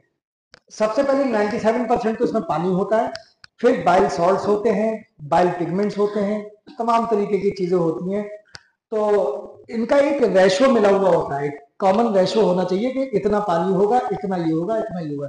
जैसे ही वो रेशो बिगड़ता है तो तभी जो है पित्त में जो है, या किसी भी देखिए बहती हुई नदी कभी गंदी नहीं होती है, वो सॉरी बहती हुई नदी, रुकी हुई नदी गंदी होती है, झील, क्योंकि वो रुकी हुई है। तो इसमें जो स्टोन बनने के कारण है वो ये है कि या तो उसके सिस्टम बिगड़ जाए, जैसे पानी 97% होना चाहिए, पानी कम रह गया, उसमें बाइल साल्ट ज्यादा हो गए, वो गंदगी ज्यादा हो गई, इकट्ठी हो गई। इकट्ठी होने के बाद वो ये कभी कभी क्या हुआ कि पित्त को जितना काम करना चाहिए उसको बॉडी को अपना काम नहीं करने मिल रहा है। प्रेगनेंसी वगैरह में या कुछ मेडिसिन ऐसी हैं जो पित्त का काम हल्का कर देती हैं। प्रेगनेंसी जब कोई हामिला औरत होती है तो उसका पित्त कम सिकुड़ता है। तो ऐसी सिचुएशन में क्या होता है, जितना फंक्शन, एक तो कभी कहते हैं बॉडी से उतना जितना काम की जरूरत है, बॉडी को बहुत ज्यादा बेकार भी नहीं पड़े रहने देना चाहिए, उसे काम लेते रहना चाहिए, ठीक है। तो कभी कभी स्ट्रेसिस में ऐसा हो जाता है। तो बड़ा इसका स्टोन फॉर्मेशन का सिस्टम बड़ा कॉम्प्लिकेटेड है कि कैसे बन जाता है। हाँ, अमूमन हम ये कह सकते हैं किन लोगों में ज्यादा कॉमन होता है, फीमेल्स में ज्यादा कॉमन होता है, और वो भी जो है जो जिनके बच्चे ज्यादा होते हैं, क्योंकि जितनी ज्यादा प्रेगनेंसी होंगी उतनी ज्यादा उसमें पित्त ने कम काम किया होगा। या इसका एक जो है एग्जाम्पल देते हैं, 40 के आसपास फीमेल्स होती हैं, फीमेल होती हैं 40 के आसपास होती हैं, फर्टाइल होती हैं, फर्टाइल का मतलब ज्यादा जिन्होंने बच्चे बने हो, और अक्सर गोरी औरतों को ज्यादा होता है, ठीक है। काली और मतलब जैसे जो सांवली होते हैं उनको थोड़ा सा रिलेटिवली कम होता है। तो ये अल्टीमेटली फिर ये जो है इनको जो है हम लोग जांच पड़ताल करके, जांचों की मैं इकट्ठी बात कर दूंगा एक साथ कि मतलब जो है जांचें मॉडर्न मेडिसिन में आजकल क्या क्या जांच हो रही है, और मैं जब ट्रीटमेंट्स पे ले जाऊंगा तो ट्रीटमेंट में भी आपको इंशाल्लाह अप टू डेट जो आजकल क्या चल रहा है, पुराने जमाने में जो ट्रीटमेंट होता था तो होता था, आजकल क्या चल रहा है वो मिलेगा। ये एक इसकी डिजीज हो गई पित्त की थैली की। इसके अलावा जो कॉमन डिजीज हमारे पास आते हैं, ये एक अपेंडिक्स होता है, ये मोटी आंत में लगी हुई छोटी सी आंत होती है, इतना सा टुकड़ा ऐसे बंद, इधर से बंद है, ये अपेंडिक्स कहलाता है। ये जो पीछे के जो लोग हैं उनको नहीं दिख रहा है तो वो समझ लें। ये छोटी आंत यहाँ पर मिलती है आके मोटी आंत में, मोटी आंत के बगल से जो है एक छोटा सा ये यहाँ पर लगा हुआ होता है अपेंडिक्स। इसमें कभी कभी प्रॉब्लम हो जाती है, सूजन हो जाती है, पस पड़ जाता है। होता क्या है कि नॉर्मली जो हमारा जो कंटेंट जो आ रहे हैं यहाँ पर, तो ये मोटी आंत में थोड़ा सा हार्ड होना शुरू हो जाता है, फीसेस जो जब तक छोटी आंत में रहते हैं तो जब तक लिक्विड ज्यादा होता है, वहां से जो खाने का जो सिस्टम ऊपर से चला तो लिक्विड ज्यादा है। जब ये मोटी आंत में होता है तो यहाँ पर हमारे स्टूल गाढ़ा होना शुरू हो जाता है, यहाँ से गाढ़ा होना शुरू हो जाता है, और यहाँ जाते जाते जाते जाते यहाँ पर जो है बहुत अच्छा स्टूल हमारा गाढ़ा हो चुका होता है। तो जब ये गाढ़ा स्टूल होता है तो वैसे तो इसका सुराग जो है नॉर्मली ये इसकी ऐसे करके होता है, ऐसे करके नॉर्मली इसका सुराग इतना पतला होता है कि इसमें जो है कोई भी स्टूल कंटेंट इसमें जाते नहीं है। इसकी अपने जो जो ये अपना सेक्रेट करता है वो इधर से इधर तो आ जाता है, लेकिन इधर से इस साइड से इधर नहीं जाता है, ठीक है। नॉर्मली ये अंग कहते हैं कि किसी जमाने में किसी काम का रहा होगा, अब किसी काम का नहीं है, बस पड़ा हुआ है, खाली थोड़े से सक्रीशन देता है। तो कभी कभी इसका मुंह फैल जाता है, और मुंह फैलने के साथ साथ इसमें क्या होता है कि स्टूल आ जाता है, ये यहाँ पर स्टूल घुस गया, इसने रास्ते को ब्लॉक कर दिया। ये रास्ते को ब्लॉक कर देता है तो यहाँ पर जो सेक्रीशन होते हैं, ये जो इनका जो अपना बॉडी फ्लूइड बनाती है, वो फ्लूइड रास्ता ब्लॉक होने की वजह से यहाँ पर इसमें नहीं आ पाता है। इसमें एक बार आ जाए फिर तो बहुत जगह है, फिर तो जगह ही जगह है, फिर तो जो है वो अपने लेट्रिन के साथ वो निकल जाएगा। यहाँ नहीं आ पाता तो यहाँ ये इकट्ठा होने लगता है, इसकी सूजन हो जाती है, और फ्यूजन होके अल्टीमेटली रुके रुके ये भी सड़ जाता है, पस बन जाता है। जैसा कि मैंने तुम्हें यहाँ बताया था, जब तक कोई चीज फ्लो में रहती है, बहती रहती है, बहती नदी गंदी नहीं होती है, रुकी हुई जो है तालाब, रुका हुआ तालाब अक्सर जो है गंदा हो जाता है। जब ये रुका रहता है तो यहाँ पर ये बहुत गंदा हो जाता है, तो सड़ जाता है। तो इसमें भी हम लोग जो है ऑपरेशन करके इसको यहाँ से बांध के और इसको काट के निकाल देते हैं हम लोग इस तरीके से।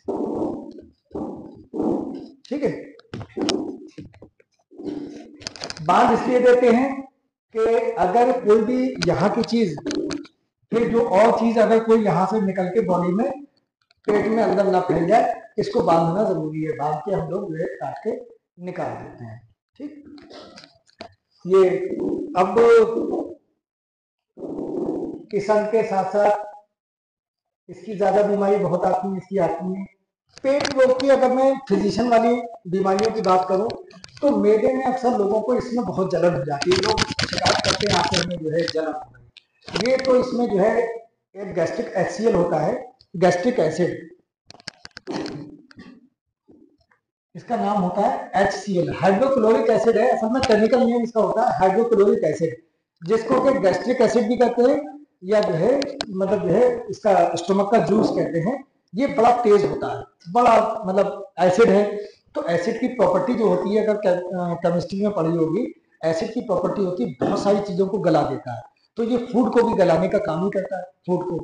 यहाँ तक कि कभी कभी अपना खाना खाते हैं जो नॉन वेज ईटर्स होते हैं, मतलब गोश्त वगैरह खाते हैं, तो अपने गाहे बगाहे कहीं ना कहीं कोई छोटी मोटी हड्डी वड्डी चली जाती है, कभी चली गई, कभी जो मछली के शौकीन है उसका कोई कांटा चला गया, ये चला गया। ये समझ लीजिए इतना स्ट्रांग होता है, उन तक को मुलायम कर देता है। मछली के कांटे को तो गला ही देता है, ये समझ लो इतना स्ट्रांग होता है। और कभी अगर छोटी मोटी किर्च हड्डी की चली गई तो वो क्या करता है, ये गला तो नहीं पाता है लेकिन उसको सॉफ्ट कर देता है, सॉफ्ट कर देता है। तो बड़ी, मान लो हड्डी का टुकड़ा, वह टुकड़ा बड़ा तेज होता है, शार्प होता है, शार्प होता है मतलब उसकी नोक निकली हुई है, ये पता लगा ये ऐसा हड्डी का टुकड़ा है। तो ये नोक जो है हमारी बॉडी में कहीं फाड़ सकती, आंख हमारी बहुत सॉफ्ट होती है, तो आगे जाके ये फाड़ ना दे। कुदरत ने ये निजाम बनाया है कि जैसे ही ये जाता है हमारे स्टोमक में, इस वाले बड़े वाले अंग में, तो इसका ये हाइड्रोक्लोरिक एसिड इसको सॉफ्ट बना देता है, मुलायम मुलायम, ठीक है, लचकदार। ठीक है, तो इसके जो है फिर ये टुकड़े जो हैं ये जब आगे बढ़ते हैं तो ये नुकसान नहीं करते हैं क्योंकि लचकदार हो जाते हैं। ठीक है, ये जो है HCl हमारे जो है इसको ये कर देता है। अक्सर जो लोग शिकायत करते हैं कि बहुत ज्यादा हमें गैस बन रही है, गैस बन रही है, तो सीधी सी बात बता दें, आप अपना फूड हैबिट्स जो है को सुधार लें। बहुत ज्यादा जो तली हुई चीजें होती हैं वो ज्यादा जो है इसके लिए बड़ी प्रॉब्लमेटिक होती हैं। तली हुई चीजें, तली हुई चीजों को इसको पचाने में इसके जो है बड़ी मेहनत करनी पड़ती है। और हाइड्रोक्लोरिक एसिड जो है खासतौर से वो तली हुई चीजें जो एक ही मतलब कढ़ाई के तेल में बार बार वो जो यूज करते हैं, खासतौर से जो बेचने वाले लोग हैं, जो दुकानदार होते हैं, वो एक ही तेल को रेगुलरली बार बार यूज करते हैं। हमारे घरों में तब भी जो है लोग जो है माएँ जो है तेल बदल देती हैं, अगर थोड़ा खराब हो जाए तो तेल बदल देती हैं। तो ये तली हुई चीजें जिसे कहते हैं जो सीधे कढ़ाई से निकल रही है, तो ये थोड़ा सा आप लोग कम इस्तेमाल करें। इससे एसिडिटी, क्योंकि जो है एसिड को ज्यादा जोर लगाना पड़ता है तो एसिड प्रोडक्शन बढ़ जाता है। एसिड जो क्योंकि उसे मेहनत ज्यादा करनी पड़ रही है तो वो कहता है हमसे तो काम हो नहीं पा रहा, और आ जाओ और आ जाओ, और एसिड प्रोडक्शन बढ़ जाता है। तो एसिड प्रोडक्शन बढ़ने से क्या होता है कि उसका जो है जितना नॉर्मल एसिड उसको चाहिए था उस फूड को पचाने के लिए, उससे ज्यादा एसिड हो जाएगा। तो इसी को एसिडिटी बोलते हैं। एसिडिटी का मतलब ये हुआ कि ये एसिड की अमाउंट स्टोमक में बढ़ गई। अब जब बढ़ गई तो उसकी एक कैपेसिटी अल्लाह ताला ने रखी है। अब आप कहेंगे ये एसिड है तो ये स्टोमक को गला क्यों नहीं देता है? भाई सॉफ्ट चीज पे किसी पे एसिड डाल दो अभी यहाँ पर तो इसको जो है गला देगा। ठीक है, एसिड अगर इस पे डाल देंगे आप, गला देगा। आपको लगता है तो ये नेचर में अल्लाह ताला ने हमारी एक अंदर, इसके अंदर की जो लेयर बनाई है स्टोमक के अंदर की, वो इतनी प्रोटेक्टिव लेयर है, ऐसी प्रोटेक्टिव लेयर है वो ऊपर वाले में अल्लाह ताला ने बनाई ही ऐसी है कि उस पर असर नहीं करता है ये एसिड।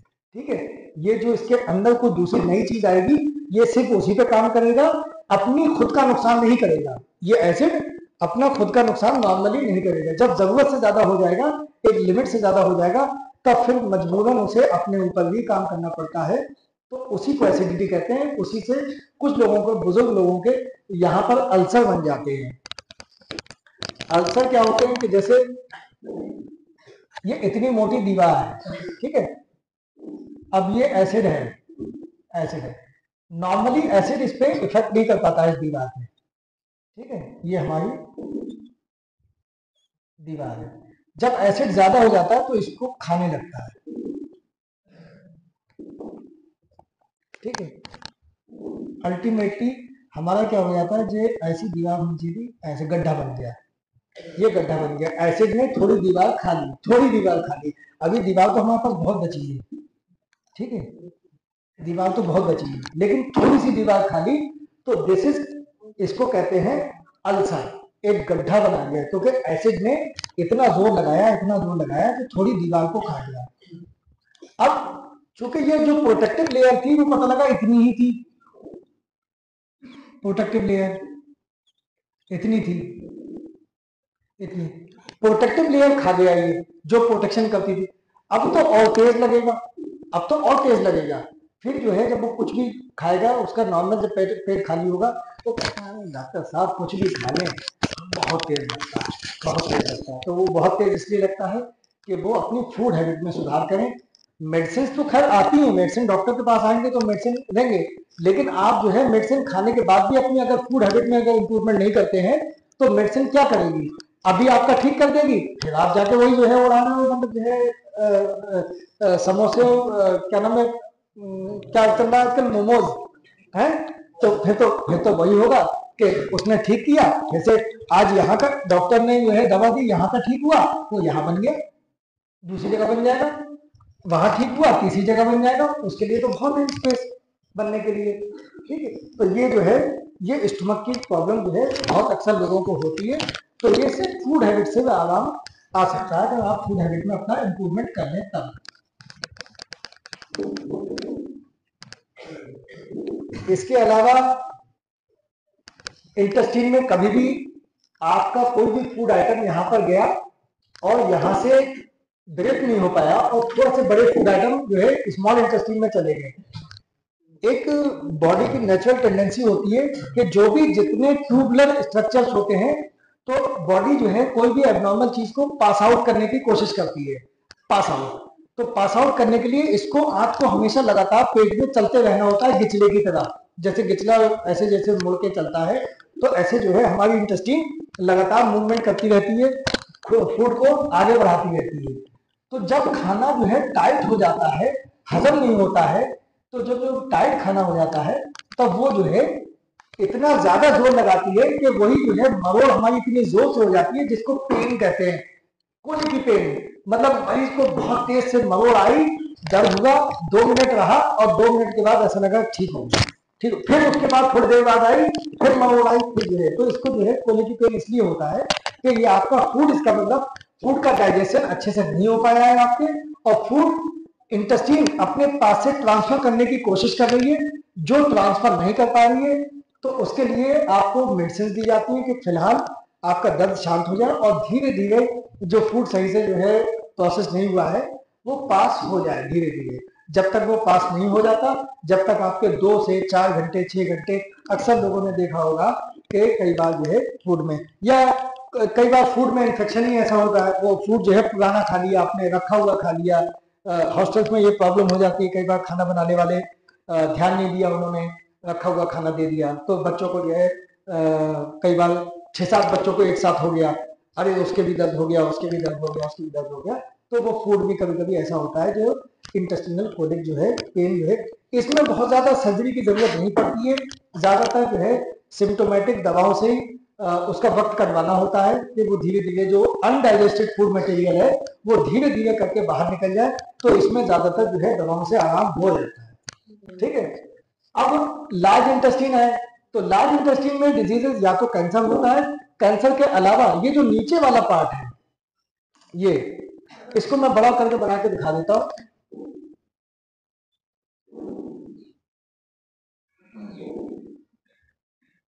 ये, इसमें जो लास्ट का 4 सेंटीमीटर लेंथ, इतना तकरीबन लेंथ को इसको बोलते हैं एनल कैनाल, और इसके ऊपर वाले पोर्शन को बोलते हैं इसको रेक्टम। ठीक है, ये डिजीजेज हमारे पास बहुत आती हैं, एनल कैनाल और रेक्टम की डिजीजेज। तो यहाँ पर ये इसकी दीवार है, ये एनल कैनाल में कई बार जो है जख्म हो जाता है, लोग बता नहीं पाते हैं। यहाँ पर ज्यादा स्टूल हार्ड आ गया, हार्ड आने से क्या होता है कि उसका यहाँ फट जाता है, एनल ओपनिंग पे बिल्कुल कति बिल्कुल एंड पे यहाँ पर जख्म बन जाता है, ये एनल फिशर कहलाता है, जख्म बन जाता है एनल फिशर। ये डिजीज बड़ी कॉमन होती है। अब आप पूछेंगे ये भी होती क्यों है, सीधी सी बात है, जिसके स्टूल अक्सर हार्ड आते होंगे उसको कई बार ऐसा होता है, एक आध बार ज्यादा हार्ड आ जाएगा। ज्यादा नॉर्मली एक हार्ड की एनल ओपनिंग की अपनी बढ़ने की कैपेसिटी है, बहुत ज्यादा हार्ड हो जाएगा तो फिर जो है वो अल्टीमेटली फट जाता है, तो वो ये फिशर कहलाता है।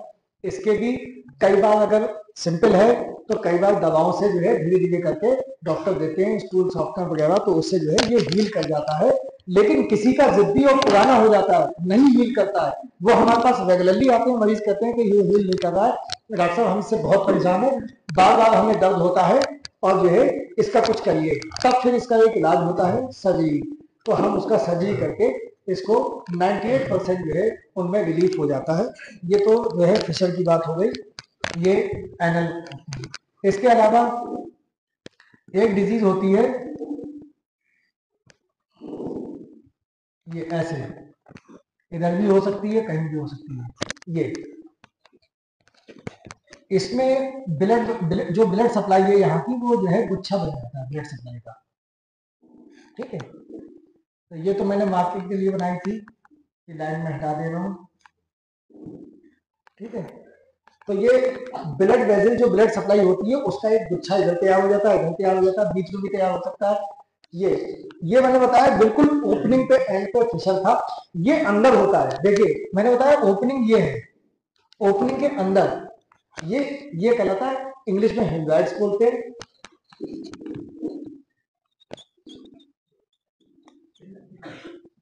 हीमोरॉइड्स,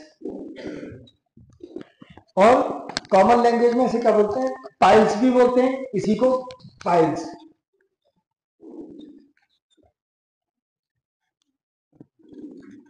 पाइल्स कहते हैं मुझे पाइल्स हो गया है, फला इंसान को पाइल्स हो गया है। ये जब जैसे ही स्टूल आएगा, हार्ड स्टूल आएगा, तो कई बार क्या होता है हार्ड स्टूल इसकी लेयर को फाड़ देता है। ठीक है, ये बहुत पतली सी लेयर होती है, हार्ड स्टूल कभी कभी इसको फाड़ देता है, तो इससे ब्लीडिंग स्टार्ट हो जाती है, ब्लीडिंग स्टार्ट हो जाती है। तो मैं ऐसे मरीज अक्सर शिकायत करते हैं कि हमें डॉक्टर साहब लेटरिन हम जाते हैं तो लेटरिन के बाद बहुत खूब खून गिरता है, खून गिरता है। वो होता क्या है, ये ब्लड वेजल इसकी पाइल्स की या हेमराइड्स की ब्लड वेजल, इसको हिंदी में कुछ और कहते हैं, हिंदी में बवासीर, बवासीर, बवासीर, बवासीर इसी को बोलते हैं। ठीक है, जो हिंदी में बवासीर बोलते हैं, ये पाइल्स बोलते हैं इंग्लिश में, और हेमराइड्स बोलते हैं। ये मेडिकल टर्मिनोलॉजी है, ये कॉमन वर्ड है, और हिंदी में बवासीर बोलते हैं। तो बवासीर में खून कैसे आता है कि इसमें खून पहले से होता है, जैसे ये फट जाता है तो लगातार खून गिरता है। तो इसका भी ट्रीटमेंट बहुत सारे आ गए, और जो है सर्जिकल ट्रीटमेंट यही है कि पहले जो है इसको एक तरकीब ये थी कि इंजेक्शन लगा के इसको सुखा दें, सूख के झड़ के गिर जाता था। ठीक है, दूसरी बात तरकीब आई कि इसमें एक रबर बैंड डाल दिया, इसमें रबर बैंड डाल दिया तो रबर बैंड जो है इसको सिकोड़ के ब्लड सप्लाई कट के ये गिर जाता था। ठीक है, ऐसे साफ हो जाता था। आजकल रबर बैंड भी नहीं डाल रहे हैं, अब हम क्या करते हैं, हम खुद ही बांध देते हैं। हमारे पास मरीज आया, इसको पकड़ा रख दिया हमने, यहाँ पर बांध दिया जोर से, ये जो है उसके बाद मतलब हमने खुद ही काट दिया, ऐसे करके काट दिया। ठीक है, ये एक ट्रीटमेंट है। ठीक, एक तो ये हुआ हमने इंजेक्शन लगा दिया, सुखा दिया। दूसरा हमने इसमें रबर बैंड चढ़ा दिया इसके बेस पे जहां पे निकल रहा है। तीसरा हमने खुद ही काट के निकाल दिया।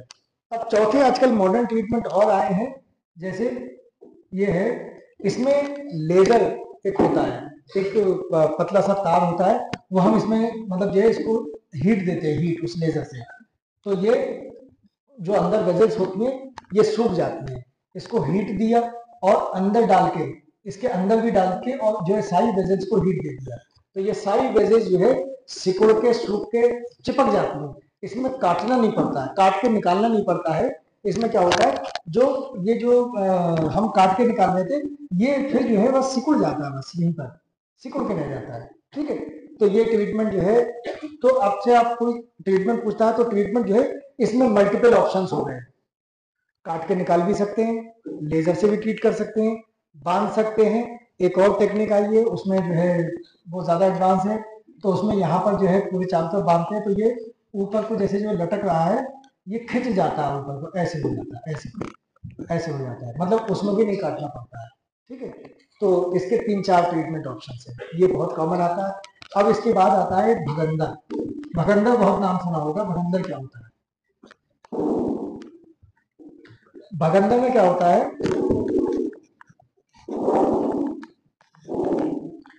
ये आपका रास्ता है,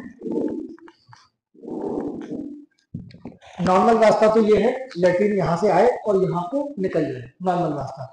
लेकिन कभी कभी क्या होता है कि यहाँ पर ग्लैंड्स होते हैं, वो इन्फेक्शन हुए और ऐसे करके जो है यहाँ से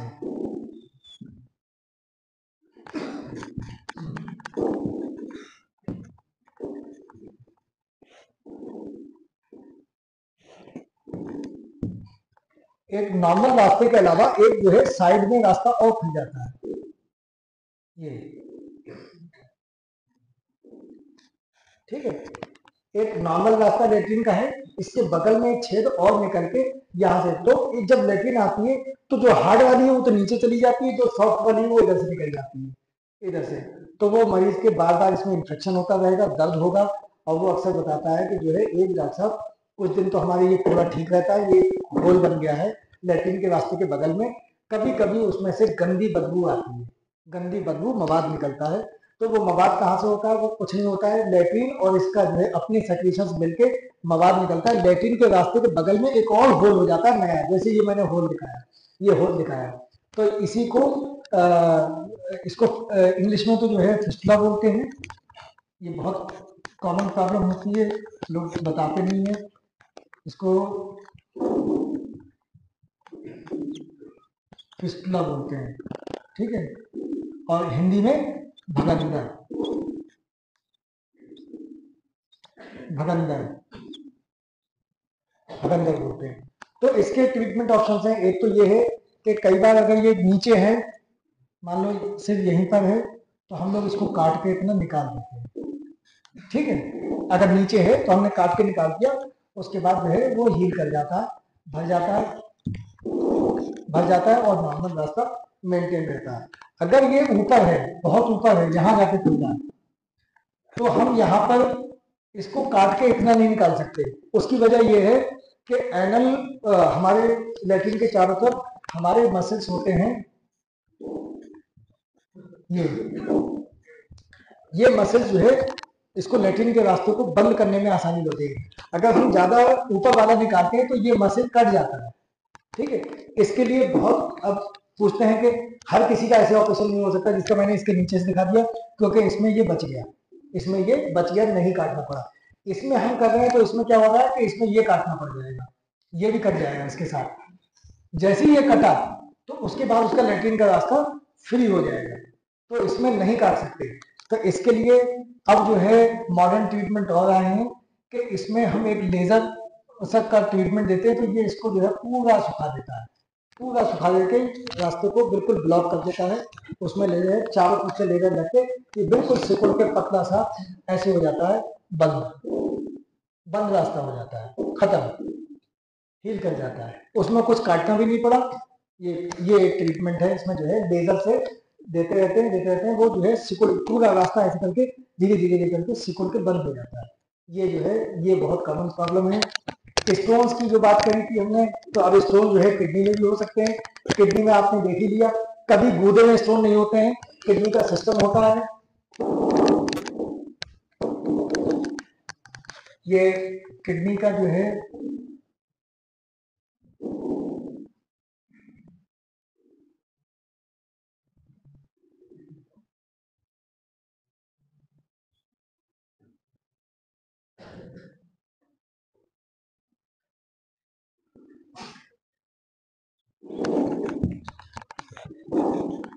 ये किडनी का सिस्टम है, यूरिन इसमें से आके आके अल्टीमेटली यूरिन को इसमें जाना होता है।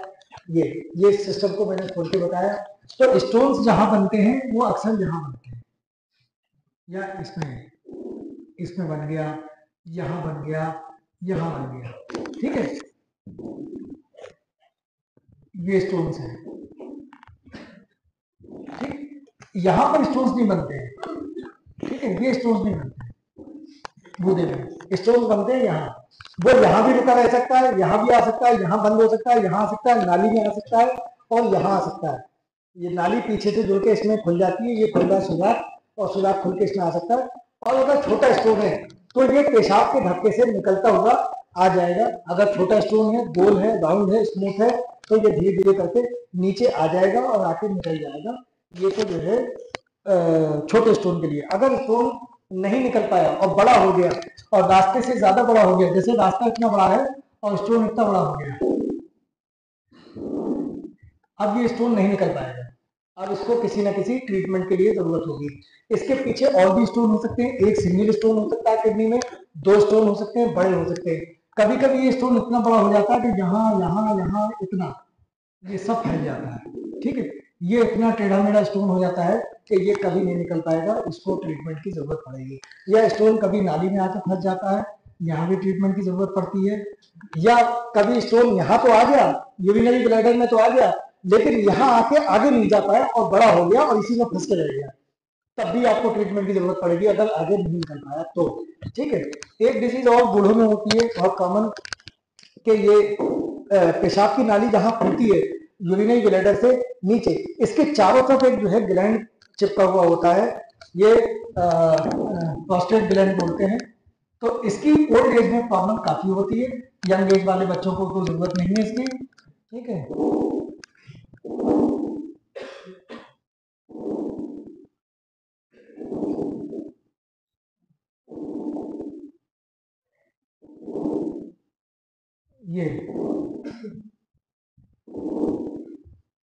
ये ग्लैंड होता है पेशाब के मुंह पे, यहाँ पर चारों तरफ से लिपटा हुआ होता है, चारों तरफ ऐसे पॉली भरे हुए होता है पेशाब की नाली को, पेशाब की नाली को चारों तरफ से पॉली भरे हुए होता है।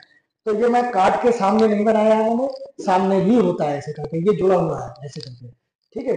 तो ये इतना बड़ा हो जाता है ओल्ड एज में कि ये पेशाब की नाली को दबाने लगता है, इतना बड़ा हो जाता है कि पेशाब की नाली को दबाने लगता है। तो पेशाब करने में दिक्कत आती है, ओल्ड एज में बहुत प्रॉब्लम होती है कि डॉक्टर साहब हमारी पेशाब ठीक से धार नहीं बनती है, हमें ठीक से पेशाब नहीं आता है। तो ये जो है इसका भी सर्जरी होती है। आजकल मॉडर्न सर्जरी, पुराने जमाने में ये होती थी, इसको ओपन सर्जरी करके पूरा निकालते थे। आजकल क्या होता है, इधर से दूरबीन जाती है और इधर से ऐसे छांट देती है, ऐसे छांट देती है, ऐसे छांट देती है, ऐसे छांट देती है, और अल्टीमेटली जो है ये बीच में जगह बन जाती है, ठीक है। मॉडर्न सर्जरी ये हो गई है, ठीक है। ऐसे खोल दिया जाता है तो फिर अब दबाव इसका कम हो जाता है, इस तरीके से निकाल दिया जाता है इसको ऑपरेशन करके, ठीक है। ट्रीटमेंट ये तो मैं इनके साथ साथ इनके ट्रीटमेंट बता दिए कॉमन डिजीज के। अब मैं बात नहीं कर रहा था, जो मॉडर्न चीजें हैं वो आपको पता होना चाहिए। जो मेरा मकसद था कि आपको ये भी बता दूं दुनिया में हो क्या रहा है। इन्वेस्टिगेशंस बहुत इंपॉर्टेंट होती हैं आजकल। जो है एक्सरे का नाम आप लोगों ने सुना होगा, एक अल्ट्रासाउंड होता है, सीटी स्कैन होता है, एमआरआई होता है, ये कॉमन इन्वेस्टिगेशन है।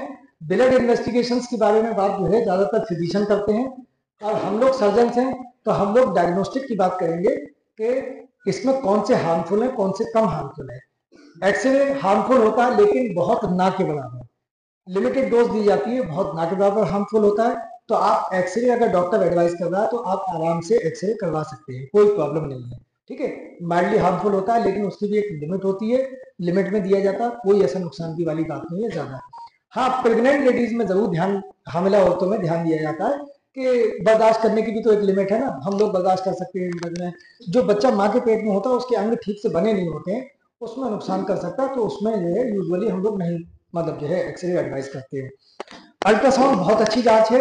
अल्ट्रासाउंड जो है अल्ट्रासोनिक वेव्स के ऊपर डिपेंड करती है, इसमें कोई ऐसा नुकसान नहीं है बॉडी में, या ये हामिला औरतों का भी किया जा सकता है।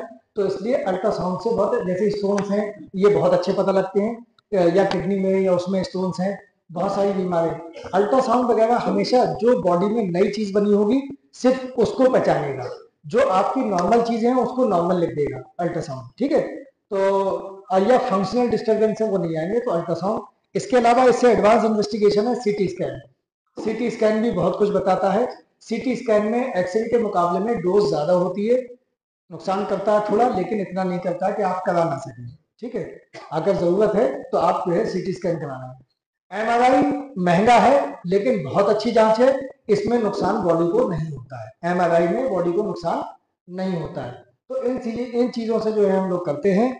मॉडर्न सर्जरी की बात करें तो एक जो लेप्रोस्कोपिक सर्जरी है, थोड़ा सा मैं आइडिया देना चाहता हूँ। पुराने जमाने में हम सब लोग सर्जरी करते थे तो चीरा मार के अंग पे जाके और वहां पर बांध बूंद के जो भी हमें काटना होता था काट के बाकी ब्लीडिंग रोक के हम लोग सर्जरी करते थे।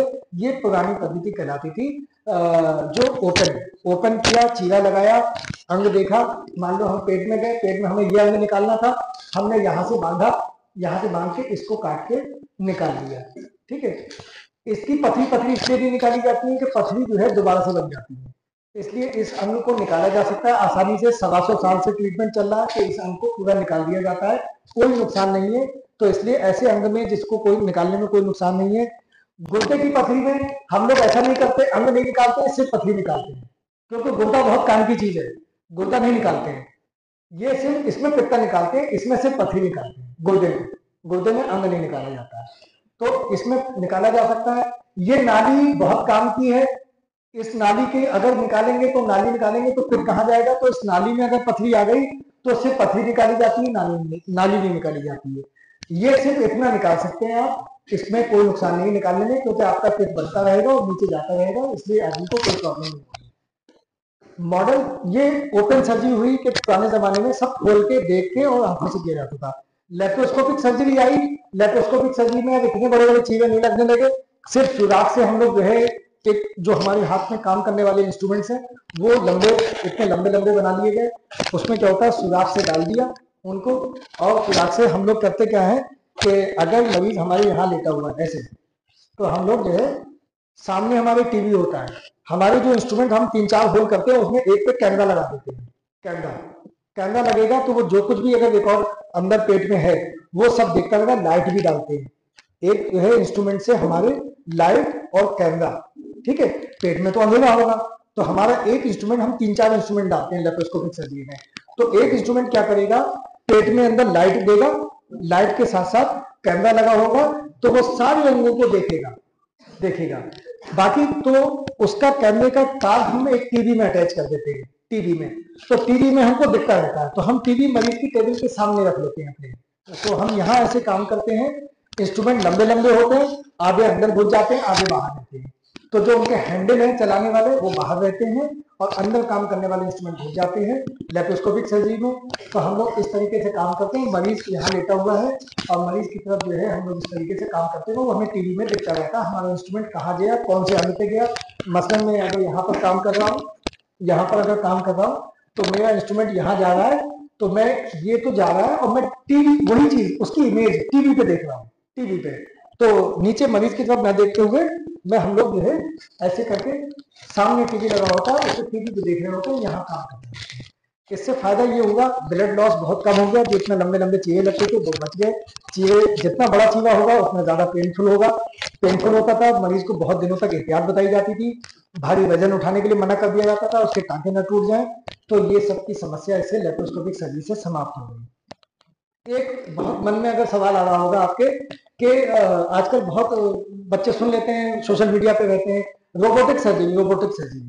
थोड़ा सा एक आइडिया दे दूं कि रोबोटिक सर्जरी क्या होती है, कि क्या तो रोबोट सर्जरी करता है, लगता है रोबोट सर्जरी करता है क्या है?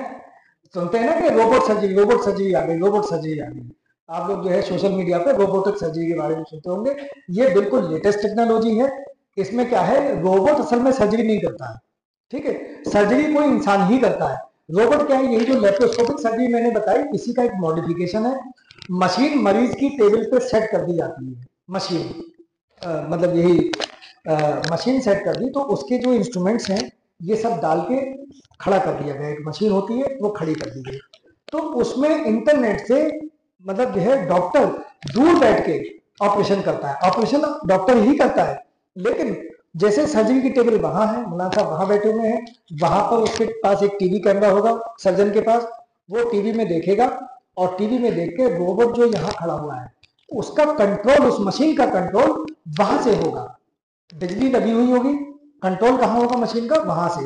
वो जितनी हरकत टीवी पे वहां देंगे उतनी हरकत जो है उसमें मशीन में होती रहेगी, और मशीन के वो जो आर्म्स लगी हुई है उसमें ये लगे हुए हैं, ये चलेंगे और सर्जरी करेंगे। अब ये तो हुई थोड़ी दूरी की बात, मशीन यहाँ है और सर्जन वहां इतनी दूर है, सेम ओटी टेबल में। अब इसी का अगर इंटरनेट का इस्तेमाल करके इसका जो है पूरा कंट्रोल अगर दूर दे दिया जाए, यहाँ से दूसरे जहां मरीज हो रहा है और बरेली में दे दिया जाए, तो बरेली का भी सर्जन वहां बैठ के अगर इसकी ट्रेनिंग लेके आया हुआ है, वो ट्रेनिंग लेके हुआ बरेली में यहाँ का मरीज यहाँ होगा और ऑपरेशन बरेली का डॉक्टर कर देगा। ये कहलाती है रोबोटिक सर्जरी। एक्चुअली में सर्जरी रोबोट नहीं करता है, रोबोट तो एक मशीन है।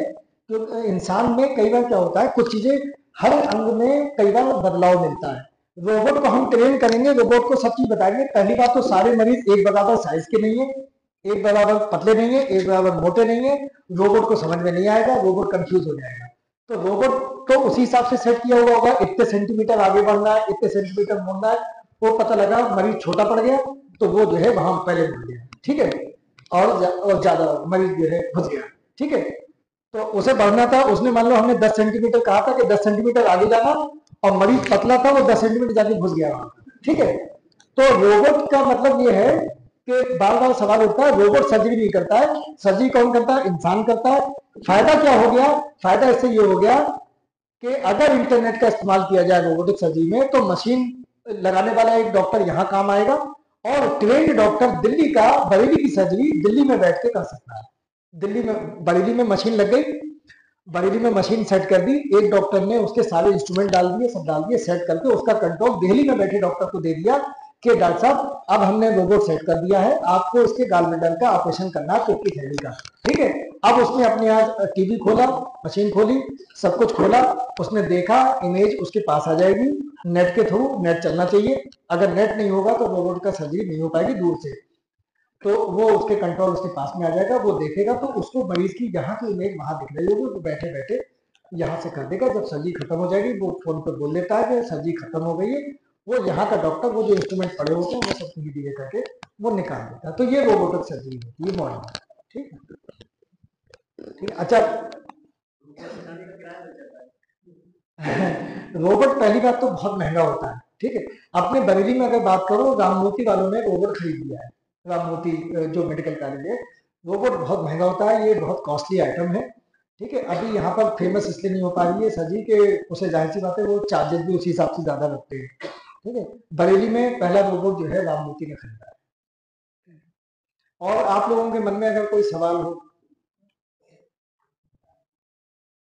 कुछ पूछना चाहते हैं, जी बताइए।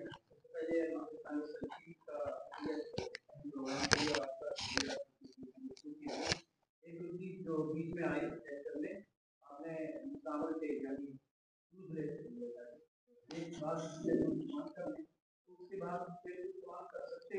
ना कर सकते हैं रिपीटेडली ना करें, बहुत ज्यादा ना करें, उसको कर सकते हैं।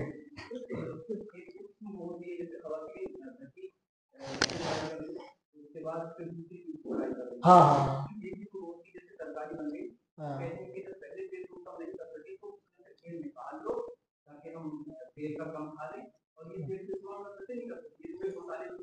हाँ हाँ, ये इसको ना करें ना, इसको जो जो जो तरकारी बना हुआ तेल होता है इसको ना यूज करें। हाँ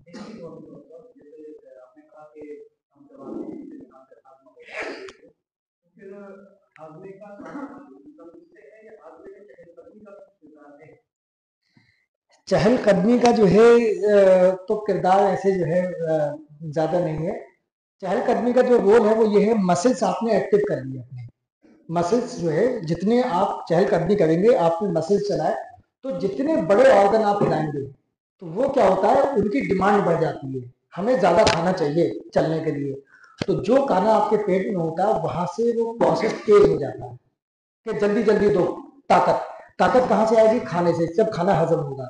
तो यहाँ से सारे सिग्नल जाते हैं, ये मसल जब जितने ज्यादा एक्टिव होंगे वो कहेंगे हमें और जो है ताकत चाहिए, ताकत चाहिए। ताकत कहाँ से आएगी, खाने से। तो खाने का हजम होने का प्रोसेस तेज हो जाता है ताकत जल्दी देने के लिए, क्योंकि जितना चलेंगे उतना मसल एक्टिव हो जाएंगे हमारे।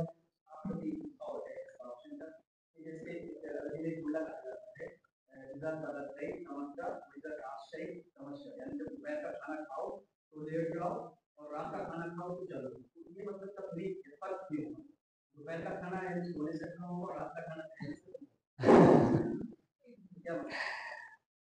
ये है कि इसका कोई बहुत ऑथेंटिक मेरे पास जवाब तो नहीं है कि मतलब जो है कैलूला के लिए कह रहे हैं कि कैलूला जो है करेंगे ना, कैलूला बोलते हैं दोपहर का खाना खा के जो है थोड़ा सा रेस्ट कर लें। ऐसा है कि मतलब खाना दो तरीके से होता है, या तो आप सो जाओ या फिर ना, जो साइंस मानती है, साइंस ये मानती है कि जितना आप एक्टिव रहेंगे खाना उतना ज्यादा तेज हजम होगा, जितना आप एक्टिव रहेंगे उतना खाना तेज हजम होगा। तो बॉडी को जैसे रात का खाने के लिए कहा जाता है कि कम से कम 2 घंटे पहले खाएं, मतलब सोने से। तो 2 घंटे आपके एक्टिव रहेंगे, आप कुछ ना कुछ बात करेंगे, बैठेंगे, पैर चलाएंगे, तो उतना ज्यादा। जितना जैसे आप सोएंगे तो प्रोसेस जो है डाइजेशन का स्लो हो जाता है। अब ये जो अरबी में कहा गया है ना, तो दोपहर का खाना खाने के बाद लेटने के लिए कहा गया है, या तो एनर्जी कंजर्व करने के लिए कहा गया है, एनर्जी को थोड़ा बचा के रखो ताकि शाम तक आप उस एनर्जी को यूज करने, मतलब बहुत फास्ट मत करिए। और रात को ये कहा गया है कि मतलब जो है टहल लीजिए, कि आप उसको जो है रात में तो आपको जरूरत है नहीं, मतलब उस एनर्जी को कंजर्व करके क्या करेंगे आप रात को। तो आपको रात में तो जब सो जाना है तो जितना आप सो जाते हैं, आपका ब्रेन बहुत कम काम करता है, तो बहुत कम एनर्जी यूज करता है। दिन में जितना आप दिमाग में कुछ ना कुछ सोचेंगे, ये करेंगे वो करेंगे, पढ़ेंगे लिखेंगे कुछ भी करेंगे, तो दिमाग उतना ज्यादा एक्टिव होगा। मैंने बताया जो जितना ऑर्गन साइज से नहीं फर्क पड़ता है, इसके किसी भी ऑर्गन के काम करने से फर्क पड़ता है। जितना ज्यादा काम करेगा उतना ज्यादा एनर्जी उसको चाहिए। ब्रेन सबसे ज्यादा काम करता है, सबसे ज्यादा एनर्जी चाहिए। हार्ट को एनर्जी चाहिए खूब अच्छी, और किडनी को। ये 3 ऑर्गन है जिनको बहुत एनर्जी चाहिए, ये बहुत काम करते हैं। और चौथा लंग्स भी ले सकते हैं, क्योंकि उसको कंटिन्यूअस मतलब धड़कना है, लंग को फैलना और सिकुड़ना। तो जो ऑर्गन साइज से नहीं मैटर, जितना ज्यादा काम करेगा उतना। ये मसल्स वगैरह हमारे जो है जब हम बैठ जाते हैं या लेट जाते हैं तो ये बिल्कुल निष्क्रिय हो गए, एक पोजीशन में हम खड़े हो गए, तो अब ये मसल्स जो है एनर्जी हमारी यूज नहीं करें। लेकिन मेरा ब्रेन अभी भी एनर्जी यूज कर रहा है, क्योंकि मुझे आपके जवाब देना है, बात करना है, तो ब्रेन मेरा एनर्जी यूज कर रहा है। किडनी को पेशाब बनाते रहना, उसको हुक्म है कि वो जो है नहीं रुकेगी। दिल को धड़कना है, वो नहीं रुकेगा। लेकिन मसल रुक सकता है, मसल मास मास जो है हम रोक दिया तो रुक गया। इसने एनर्जी अपनी कंजम्पशन कम कर दिया, एनर्जी को कम यूज करेगा। तो दोपहर की एनर्जी के लिए शायद तो इसलिए कहा जाएगा, अल्लाह के नबी ने कहा होगा, जो मतलब जो है वैसे तो मसले हमें जब पता नहीं तो हम कमेंट नहीं कर सकते उन्होंने किस क्या सोच के कहा है। जो साइंस में बात समझ में आती है वो ये समझ में आती है कि एनर्जी आप कंजर्व कर लीजिए, घंटा 2 घंटा रेस्ट कर लेंगे तो कंजर्व हो जाएगी एनर्जी, तो आपको शाम तक के लिए आपके इस्तेमाल हो जाएगी। अच्छा कहावत है, अच्छा हदीस नहीं है, अच्छा अच्छा अच्छा, तो इसलिए जो है जी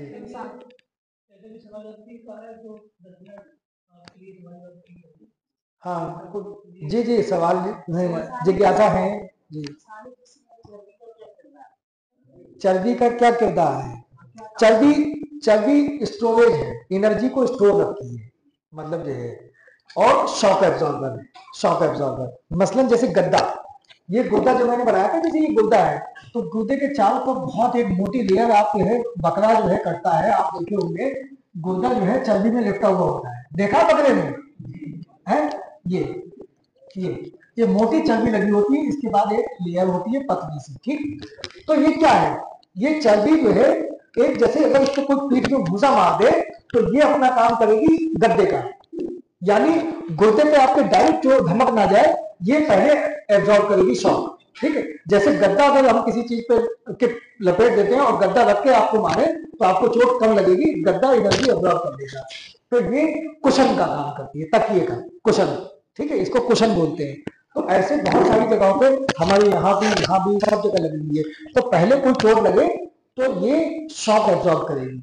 अगर डायरेक्ट मसल पे लगेगा तो मसल पे जब चोट लगेगी तो मसल काला पड़ जाएगा, ठीक है, मसल काला, क्योंकि उसमें दबने की क्षमता नहीं है। दबने की, कुशन में हमेशा दबने की क्षमता होती है, तो कुशन चोट पाने के बाद दोबारा अपनी जगह पे वापस आ जाता है। ऐसी ये चर्बी काम करती है। ये इसको भूसा पड़ा, आपके यहाँ पड़ा, लाठी पड़ी, वो चर्बी दबी, मसल नहीं फटा, अगर अंटिल बहुत जोर से नहीं लगी। ये डंडा पड़ा, उस्ताद ने मारा, 2 डंडे खाए और अपने जो है आप थोड़ी देर बाद ठीक हो गए। ठीक है, तो ये कुशन का काम करती है। दूसरा काम जो है इसका स्टोर है, एनर्जी स्टोर रहती है। जब कहीं सीवियर कंडीशन ऐसी हो जाए, हमें खाना नहीं नसीब हो पा रहा है एक दो टाइम का, कहीं पर हम ऐसी जगह फंस गए जंगल में कहीं भी, या खेत में काम करने पहले होते आदमी चले जाते थे, शाम को सीधे लौट के आते थे, तो खाना नहीं मिला, तो वो एनर्जी के स्टोर का काम करता था। तो वो एनर्जी कहाँ से यूज करेगा, उसे काम भी करना पूरा दिन, तो वो एनर्जी फिर उसकी एनर्जी कन्वर्ट होके उसके दिमाग और दिल और वो सब चीज वो काम में लेते रहते थे, इसलिए।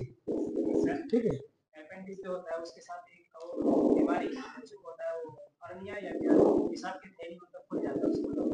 हाँ, वो हर्निया एक अलग बीमारी है और हाइड्रोसिल भी एक बीमारी होती है। तो बच्चों में एक सुराख होता है, यहाँ से कुछ कमजोरी आ जाती है वॉल में नीचे उसकी दीवार में, तो वहां से आंत उतरने लगती है, नीचे पोटे में को आने लगती है। ठीक है, हाँ, वो बच्चों में जो होता है वो कंजेनिटल होता है, पैदाइशी, मैंने बताया कंजेनिटल डिजीज, वो पैदाइशी सुराख होता है, उसमें से आंत उतरने लगती है। नॉर्मली पैदा होने के बाद बच्चे का वो सुराख बंद हो जाता है सबका, किसी बच्चे का खुला रह जाता है तो उसमें से आंत उतरने लगती है, तो उसको जो है सर्जरी करके उसको बंद कर दिया जाता है। जी,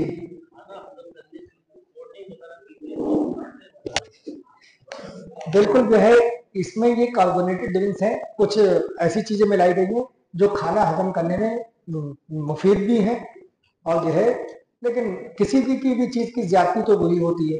एक लिमिट में कोई मिकदार बनाई गई, आपको बहुत ज्यादा पी ली।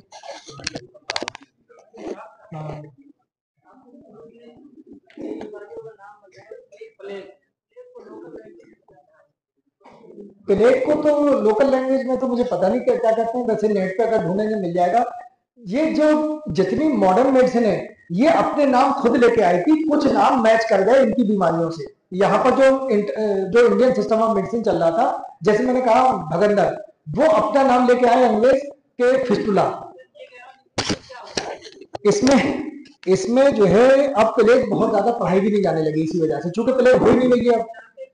हाँ हाँ, प्लेग इसलिए, एक कहावत होती थी पहले, हम किसी का जो है बाजार का कोई थैला लेके आ रहा था, उसका थैला गिरा, पूरा सामान फैल जाता था, तो हम कहते थे कि क्या प्लेग फैला दी, प्लेग फैला दी। प्लेग इसलिए बोलते थे कि प्लेग ऐसी फैलती थी, एक गांव में आ जाती थी तो इस घर से उस घर, उस घर से उस घर, इस घर से अगल वाला घर, बगल वाला घर, और ऐसे मतलब जो है ट्रांसफर होती थी प्लेग, तो पूरे के पूरे गांव में फैल जाती थी प्लेग। प्लेग का कम्युनिकेबल डिजीज इसको बोलते थे, एक दूसरे से बहुत लोगों को लग जाती थी, जैसे कोविड हुई थी, तो कोविड कम्युनिकेबल डिजीज एक से दूसरे को लग रही थी। बताओ,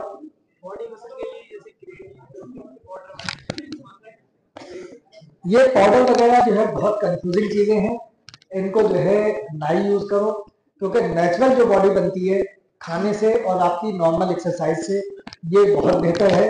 पहले के जमाने में लोग खेतों में काम करते थे, वो उनकी एक्सरसाइज हो जाती थी। आजकल अगर नहीं एक्सरसाइज हो पा रही है तो एक ऑप्शन आपका शाम में आप खेल सकते हो, खेल के जो है एक्सरसाइज हो जाती है, या कोई खेल नहीं पाता है, कोई गेम का इंटरेस्ट नहीं है, तो वैसे एक्सरसाइज कर ले। और अगर ये प्रोटीन पाउडर वगैरह, इसमें कई बार कुछ केमिकल्स ऐसे डाल देते हैं ये लोग जो बॉडी के लिए हार्मफुल होते हैं, उस वक्त नहीं लगते हैं, लेकिन 2-4 साल बाद उनका असर आता है, बाद में जो है बॉडी को काफी नुकसान हो जाता है। तो इसलिए ये इस तरह के जो सप्लीमेंट आते हैं मार्केट में कि ये वाला पाउडर ले लीजिए, वो वाला पाउडर ले लीजिए, नेट पे आ रहा है ये वाला पाउडर ले लीजिए, बॉडी में 2 महीने में बन जाएगी, इनके जो है बहकावों में ना आए। बॉडी आप अपनी नेचुरल बनाए, मतलब जो है नेचुरल जो ताकत है उसकी अलग ही बात है।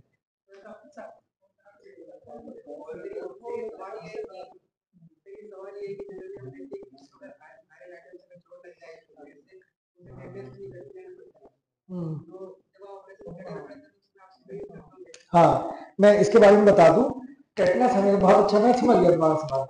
टेटनस जो है एक ऐसा बैक्टीरिया है जो जहां पर ऑक्सीजन नहीं होती है वहां ग्रो करता है, जहां ऑक्सीजन कम होती है। नॉर्मल सरफेसेस पे यहाँ ऑक्सीजन लग रही है, यहाँ टेटनस का बैक्टीरिया सर्वाइव ही नहीं कर पाएगा, जिंदा ही नहीं बचेगा। ठीक है, ऐसी किचन नाइफ है आपका, किचन नाइफ जो है आमतौर पर डेली यूज हो रहा है, अब उससे औरतों के हाथ कटते रहते हैं। कितनी औरतों को टेटनस हुआ? किसी को होता है? नहीं होता है। क्यों नहीं होता है? क्योंकि वो it is expose to normal air. Normal air को जब एक्सपोज है तो ये ऐसी जगह कोई भी हथियार या कोई भी इंस्ट्रूमेंट, पहली बात तो हम जो यूज करते हैं वो तो बिल्कुल नया होता है, कहीं पर गंदगी उसमें लगी नहीं होती है, पैक आता है और पैक उसी वक्त खोलते हैं हम उसका पैकिंग, जो सर्जिकल ब्लेड हम यूज करते हैं वो पैकिंग उसी वक्त खोलते हैं जब सर्जरी शुरू करते हैं, और वो उससे पहले स्टैंड करके भेजती है कंपनी पैकिंग में, ठीक है हमारे। और वैसे ही मैं बता दूं, जो नॉर्मल घर का किचन नाइफ वगैरह होते हैं, जो नॉर्मली जो डेली यूज हो रहे हैं, उनमें कभी जो है टेटनस का वायरस बैक्टीरिया होता है टेटनस का, वो कभी सर्वाइव नहीं करता है अगर वो ओपन एयर में रखा हुआ है। बैक्टीरिया इसका जो है कीचड़, और जो पुराने जो घोड़े वगैरह पड़ते थे, घोड़े होते थे गंदी जगह में, पुरानी कोई नेल पड़ी हुई है, कोई शीशा पड़ा हुआ पुराना, वो भी दबा हुआ पड़ा है, अब आप जो है वहां पर पहुंच गए, नंगे पैर कोई पहुंच जाता था, उसके शीशा लग गया, उसके शीशा लगा, शीशा भी ऐसा लगा कि जख्म, मान लीजिए कि उसका बॉडी पार्ट है, अगर उसके जख्म फटा हुआ लगा, उथला जख्म लगा, तो उसके टेटनस सर्वाइव नहीं कर पाएगा, क्योंकि टेटनस जो है इसको नॉर्मल एयर मिलती रहेगी इस जख्म को,